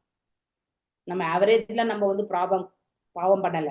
ஆனா எப்படி சம்பாதிக்கிறோன்றது வந்து நம்ம கண்டிப்பா பார்க்கணும் இல்லையா? ஸோ இதெல்லாம் பார்க்கும் பொழுது, அதாவது இப்ப லிக்கர் ஷாப் வச்சு நம்ம சம்பாதிச்சோம்னா கண்டிப்பா எத்தனையோ குடும்பங்களுடைய வயிற்றெரிச்சல நாம சம்பாதிக்கிறோம்னு அர்த்தம் இல்லையா? அதே வந்து ஒரு எங்களுடைய இதுல வந்து பாத்தீங்கன்னாக்கா விவசாயம், நாங்க விவசாய குடும்பம் தான் நான். ஸோ அப்படி இருக்கும்பொழுது நிறைய பேர் நிலப்புலன்களை வச்சிருப்பாங்க, இந்த மாதிரி கோழி பண்ணைகள்லாம் வச்சிருப்பாங்க. அடுத்து வந்து இங்க சிட்டில பாத்தீங்கன்னாக்கா லிக்கர் ஷாப் கூட இருக்கலாம், எனக்கு தெரியாது. அதனால இப்போ அலையன்ஸ் பார்க்கும்பொழுது கூட என்னுடைய பெண்ணுக்கு வந்து என்னால வந்து ஒரு டிவோட்டி ஃபேமிலியை வந்து என்னுடைய பெண்ணை கொடுக்க முடியுமான்றது எனக்கு தெரியாது. ஆனா அட்லீஸ்ட் இந்த சமுதாயத்திலேயே பார்க்கும் பொழுது லிக்கர் ஷாப் பிசினஸ், அடுத்து இந்த நல்ல புலன் இருக்கிறவங்க வந்து இந்த பண்ணைகள் இருக்கக்கூடியவங்களுக்கு வந்து கண்டிப்பா நான் பெண் கொடுக்க மாட்டேன் அப்படிங்கிறது வந்து இந்த மீடியேட்டர்கிட்டயே நான் கிளியரா கம்யூனிகேட் பண்ணிடுறேன். ஸோ அந்த மாதிரி, ஏன்னா அந்த பாவத்தை என்னுடைய பெண் வந்து போய் அனுபவிக்கணும் இல்லையா, அந்த வம்சமே அனுபவிக்கணும் இல்லையா அப்படிங்கிறது எல்லாமே ரொம்ப யோசிக்க ஆரம்பிக்கிறேன் நான். இந்த ஞானம் எல்லாமே நம்ம பிரபுபாதருடைய எழுத்துக்கள் இருந்து தான் நம்ம படிச்சு நம்ம புரிஞ்சுக்கிறோம். இவ்வளோ பெருசா ஒன்றும் கிடையாது. நம்ம அனலைஸ் பண்ணணும், எந்த இடத்துல நம்முடைய வாழ்க்கையை வந்து எடுத்துட்டு போகணும், நம்முடைய பிள்ளைகளுக்கு எப்படிப்பட்ட வாழ்க்கையை வந்து நாம அமைத்து கொடுக்கணும். ரொம்ப இல்லையா, கொன்றால் பாவம் தின்றால் போச்சுன்னுலாம் நம்ம வந்து பேசக்கூடாது இல்லையா? ஸோ எந்த ஜீவன், அதாவது ஒவ்வொரு உயிருமே இன்னொரு ஜீவன் மீதுதான் ஆதரப்பட்டிருக்கு, அப்படிதான் பகவான் படைச்சிருக்கார். ஆனா எப்படிப்பட்ட ஜீவன் என்பதையுமே அவர் கிளியரா கோடிட்டு காட்டிருக்கிறார். ஆனால் எந்த ஜீவனை வேணாலும் நம்ம வந்து அடிச்சு சாப்பிட கூடாது இல்லையா, அது தவறு. ஸோ இப்படி நம்ம இந்த டிஸ்கிரிமினேட் பண்ணக்கூடிய அந்த இது மூடத்தனமா நம்ம சம்பாரிச்சு மூடத்தனமா சேர்த்து என்னதான் நம்ம செல்வத்தை சேர்த்து வச்சிருந்தாலுமே அது எல்லாமே வந்து பாவ புண்ணியத்தினுடைய காம்பினேஷன்ல இருக்கக்கூடிய பணம் தான். அந்த பணத்தை வந்து நம்ம புண்ணியமான பணமா இருந்தா அவங்களுக்கு வந்து நல்ல ஒரு ஃபேமிலி லைஃப் எல்லாமே அமையும். இல்லை எப்படிப்பட்ட பணத்துல இருந்து நம்ம சம்பாத்தியத்தை எடுத்து நம்ம பிள்ளைகளுக்கு நாம வந்து வாழ்க்கையை அமைத்து கொடுக்குறோம் அப்படிங்கறத ஒரு க்ஷணம் ஒவ்வொரு பெற்றோருமே அனலைஸ் பண்ணாங்கன்னாக்கா நம்ம பிள்ளைகள் ஏன் கஷ்டப்படுறாங்க அப்படிங்கிறதையுமே அவங்களால புரிஞ்சுக்க முடியும். எல்லாத்தையுமே தூக்கி நம்ம பிள்ளைகளுடைய செயல்பாடுகள் மேல நம்ம போடக்கூடாது. மூலமே எங்கிருந்து வருது, உணவு எங்கிருந்து வருது இல்லையா, எப்படிப்பட்ட பணத்திலிருந்து நாம உணவு படைக்கிறோம், இதெல்லாமே நம்ம கண்டிப்பா யோசிக்கணும். அதனாலதான் பிரபுபாதர் நிறைய இடங்களை சொல்வார், நிறைய செல்வம் தேவையே கிடையாது நமக்கு இல்லையா, இருக்கிறதுக்கு ஒரு இடம், ஸோ ஒரு பசு இல்லையா, ஒரு 2 பசு, ஒரு சின்ன நிலம், அதுல வந்து உழுது நம்ம வந்து உணவு படைச்சு சாப்பிட்றதுக்கு, நம்முடைய ஜீவனை வந்து சிம்பிளா எடுத்துட்டு போகிறதுக்கு நாம பார்க்கணும். ஆனா இதை ஒரு பசுமாடும் வச்சு இதை இம்ப்ளிமெண்ட் பண்றதுக்கு இப்ப நமக்கு அந்த ஒரு சூழல் வந்து நமக்கு சப்போர்ட் பண்ணாது இல்லையா. ஸோ என்னுடைய பிரபுக்கு நான் சொல்வேன், ஸோ நாளைக்கு பிள்ளைங்க எல்லாம் செட்டில் ஆனா இந்த வீட்டை வந்து பசங்களுக்கு கொடுத்துட்டு நம்ம எங்கேயாவது ஒரு சின்னதா ஒரு இடத்துல வேற ஒரு சைட் இருக்கு, அந்த இடத்துல போயிட்டு ஒரு 2 ரூம் போட்டுட்டு அங்கேயே நம்ம இருந்துருவோமே அப்படின்னா எங்க வீட்டுக்காரரு இப்படி பாக்குறாரு, என்ன ஆயிடுச்சு இவளுக்கு தெரியலையேன்ட்டு. அதனால நான் அதோட அப்படியே நிறுத்திட்டேன். அவரை புரிஞ்சுக்கிற அளவுக்கு நமக்கு அவருக்கு புரிய வைக்கிற அளவுக்கு எனக்கு நாணமே இல்லை இன்னும் அப்படின்னு நினைச்சிட்டு நான் சைலண்ட் ஆயிட்டேன். ஏன்னா இது எல்லாத்தையுமே நம்ம சொல்லணும், அதெல்லாம் சொன்னோம்னா அவருக்கு வந்து அதை ஏத்துக்கக்கூடிய மனப்பக்குவம் இருக்கான்னு தெரியாது, புரிஞ்சுக்கக்கூடிய மனப்பக்குவம் இருந்தாலும் ஏத்துக்கக்கூடிய மனப்பக்குவம் இருக்குமான்னு தெரியாது இல்லையா. ஏன்னா வயசான பிறகு என்னெல்லாம் வருன்றதே நமக்கு தெரியாது. ஷாக்கிங் வருமா இல்லை வந்து அர்த்தம் பண்ணிக்கக்கூடிய மனசு வருமானது கண்டிப்பா நம்மளால ப்ரெடிக்ட் பண்ண முடியாது. அதனால சரி okay, silent, keep quiet, move forward, அவ்வளவுதான் இல்லையா. இறைவன் வந்து என்ன நியமத்தை கொடுத்துருக்காரோ அந்த மாதிரி ஒரு நியமத்துக்கு நம்ம போயிடணும். சிம்பிளா வாழ்க்கை இல்லையா, எளிமையான வாழ்க்கை வந்து நிம்மதியான வாழ்க்கை வாழ்ந்துட்டு நாம போகிறதுக்கு வந்து முயற்சி பண்ணணும் இல்லையா. எப்படியோ வாழ்ந்தாச்சு, ஆனா அந்த இக்கட்டுல இருந்து நாம வந்து இக்கட்டோ இல்லை நல்லதோ கெட்டதோ எதுவா இருந்தாலும் ஏத்துக்கக்கூடிய அந்த மனப்பக்குவத்தை வளர்த்துக்கணும் இல்லையா. ஸோ நிறைய காசு கர்மகாண்டால சம்பாதிக்கிறவங்க 100% மூடர்கள் தான் இல்லையா. அதாவது இந்த கழுதைக்கு தலைமையில புல்கட்டை கட்டி வச்சிருப்பாங்க, அந்த கழுதை வந்து உழைச்சுட்டே இருக்கும் இல்லையா, ஒரு அடியா எடுத்து வைக்கும் அந்த புல்லுக்கட்டை போய் சாப்பிடலான்ட்டு. கடைசி வரைக்குமே அந்த புல்கட்டு அந்த அந்த கழுதையினுடைய வாய்க்கு போகவே போகாது இல்லையா. அது ஒரு அடி எடுத்து வச்சா அந்த புல்கட்டும் ஒரு அடி முன்னாடி எடுத்து போகும், ஏன்னா தலைமையில கட்டி வச்சிருக்காங்க. அது போன்ற வாழ்க்கை தான் வந்து நாம கர்மகாண்டால செயல்படுறோம் எல்லாருமே. ஓகே, இம்மனிதன், அதாவது மனிதன் தங்கள் செல்வத்தை அதன் உண்மையான உரிமையாளருக்கு திருப்பி தர உண்மையான உரிமையாளர் யாரு, அந்த எம்பெருமான் தான் இல்லையா. போக்தாராம் யஜ்ஞ தபசாம் சர்வலோகம் மகேஸ்வரம். சோ அதாவது அனைத்து செல்வங்களுக்கு உரிமையாளராக இருக்கக்கூடிய முழுமுதற் கடவுளே இதன் பொருள், அவரே உண்மையில் அனுபவிப்பாளர் இல்லையா. போக்தாராம் யஜ்ஞ தபசாம் சர்வலோக அனைத்து லோகம் மகேஸ்வரம் அவர்தான் இல்லையா, அனைத்தையுமே ஆளுபவர் அவர்தான். பொருள் சம்பாதிப்பவர்கள் என்று சொல்லப்படும் அனைவரும் தந்திரம் அறிந்தவர்கள் ஆவர். அத்தந்திரங்களால் அவர்கள் தொழில் வணிகம் எல்லாவற்றையும் மறைத்து கொண்டு இறைவனின் பணத்தை எடுத்துக் கொள்கின்றனர். ஏன்னா அதுல ஒரு பகுதி அவரது தான், மொத்தமே அவரது தான். ஆனா நமக்கு வந்து அதாவது ஒரு பகுதியை நமக்கு செலவு செய்வதற்கான அதிகாரத்தை பகவான் கொடுத்திருக்கார். அந்த கோட்டாவை மட்டும்தான் நம்ம எடுத்துக்கணும். மீதம் இருக்கக்கூடிய கோட்டாவை நாம கண்டிப்பா தூரமாக வைக்கணும் இல்லையா. மேலும் பின்னர் இவர்களின் குழந்தைகள் எல்லாமே நாம செய்தா நம்ம பிள்ளைங்க அதை பார்த்து செய்வாங்க. நாம செய்யாத வரைக்கும் நம்ம பிள்ளைங்க அவங்களும் செய்ய மாட்டாங்க. அதான் நாம சொல்லக்கூடாது, செயல்படுத்தி காட்டணும். அப்ப பிள்ளைகளும் அதை செயல்படுத்துவாங்க இல்லையா. இதுதான் உலக வாழ்க்கை என்பதாகும். வாழ்க்கையில் ஒருவன் உடல் மற்றும் என்னும் கட்டில் அடைப்பட்டு வீண் கர்வத்தினால் ஓகே, அது ஸ்பெல்லிங் மிஸ்டேக், வீண் கர்வத்தினால் மயக்கம் அடைந்திருக்கிறான். அதனால் தான் அவன் நான் இந்த உடல், நான் ஒரு மனிதன், நான் இந்தியன், நான் அமெரிக்கன் அப்படி எல்லாமே வர்றதுக்கான காரணம் இதுதான். நாம் எல்லாருமே ஜீவன்கள், நித்திய ஜீவன்கள், இறைவனுடைய பின்ன பகுதிகள் என்பதை மட்டும்தான் நாம ஒரு குட்டி பவுண்டரியில நாம் இருக்கக்கூடாது. இந்த பிரபஞ்சமே பகவானுடையது தான் இல்லையா. அதுல நாம ஒரு சிறு துரும்பு அப்படிங்கறத புரிஞ்சுக்கணும். அவரிடத்திலிருந்து தோன்றியவர்கள் என்று புரியணும். ஒரு சிக்கலிலிருந்து மீறுவதற்காக ஒரு மனிதன் கடினமா இவ்வாறு ஒருவனது உலகப்பற்று என்ன ஆகும்னாக்கா, நம்ம எந்த அளவுக்கு நம்ம குறுகிய வட்டத்துல இருக்குமோ அந்த அளவுக்கு நமக்கு பற்றுதல் அதிகம். அதன் மீது ஏற்படக்கூடிய சங்கடங்கள் எல்லாமே நம்ம சகித்து கொண்டோ இல்ல அதற்கான விடிவு காலத்தை தேடியோ போகிறது ரொம்ப கஷ்டம் இல்லையா. 16வது அத்தியாயத்துல 13வது ஸ்லோகம், 14, 15 3 ஸ்லோகங்களுமே இந்த அசுரத்தனமான இயல்புகளை பற்றி சொல்லப்பட்டிருக்கு இல்லையா.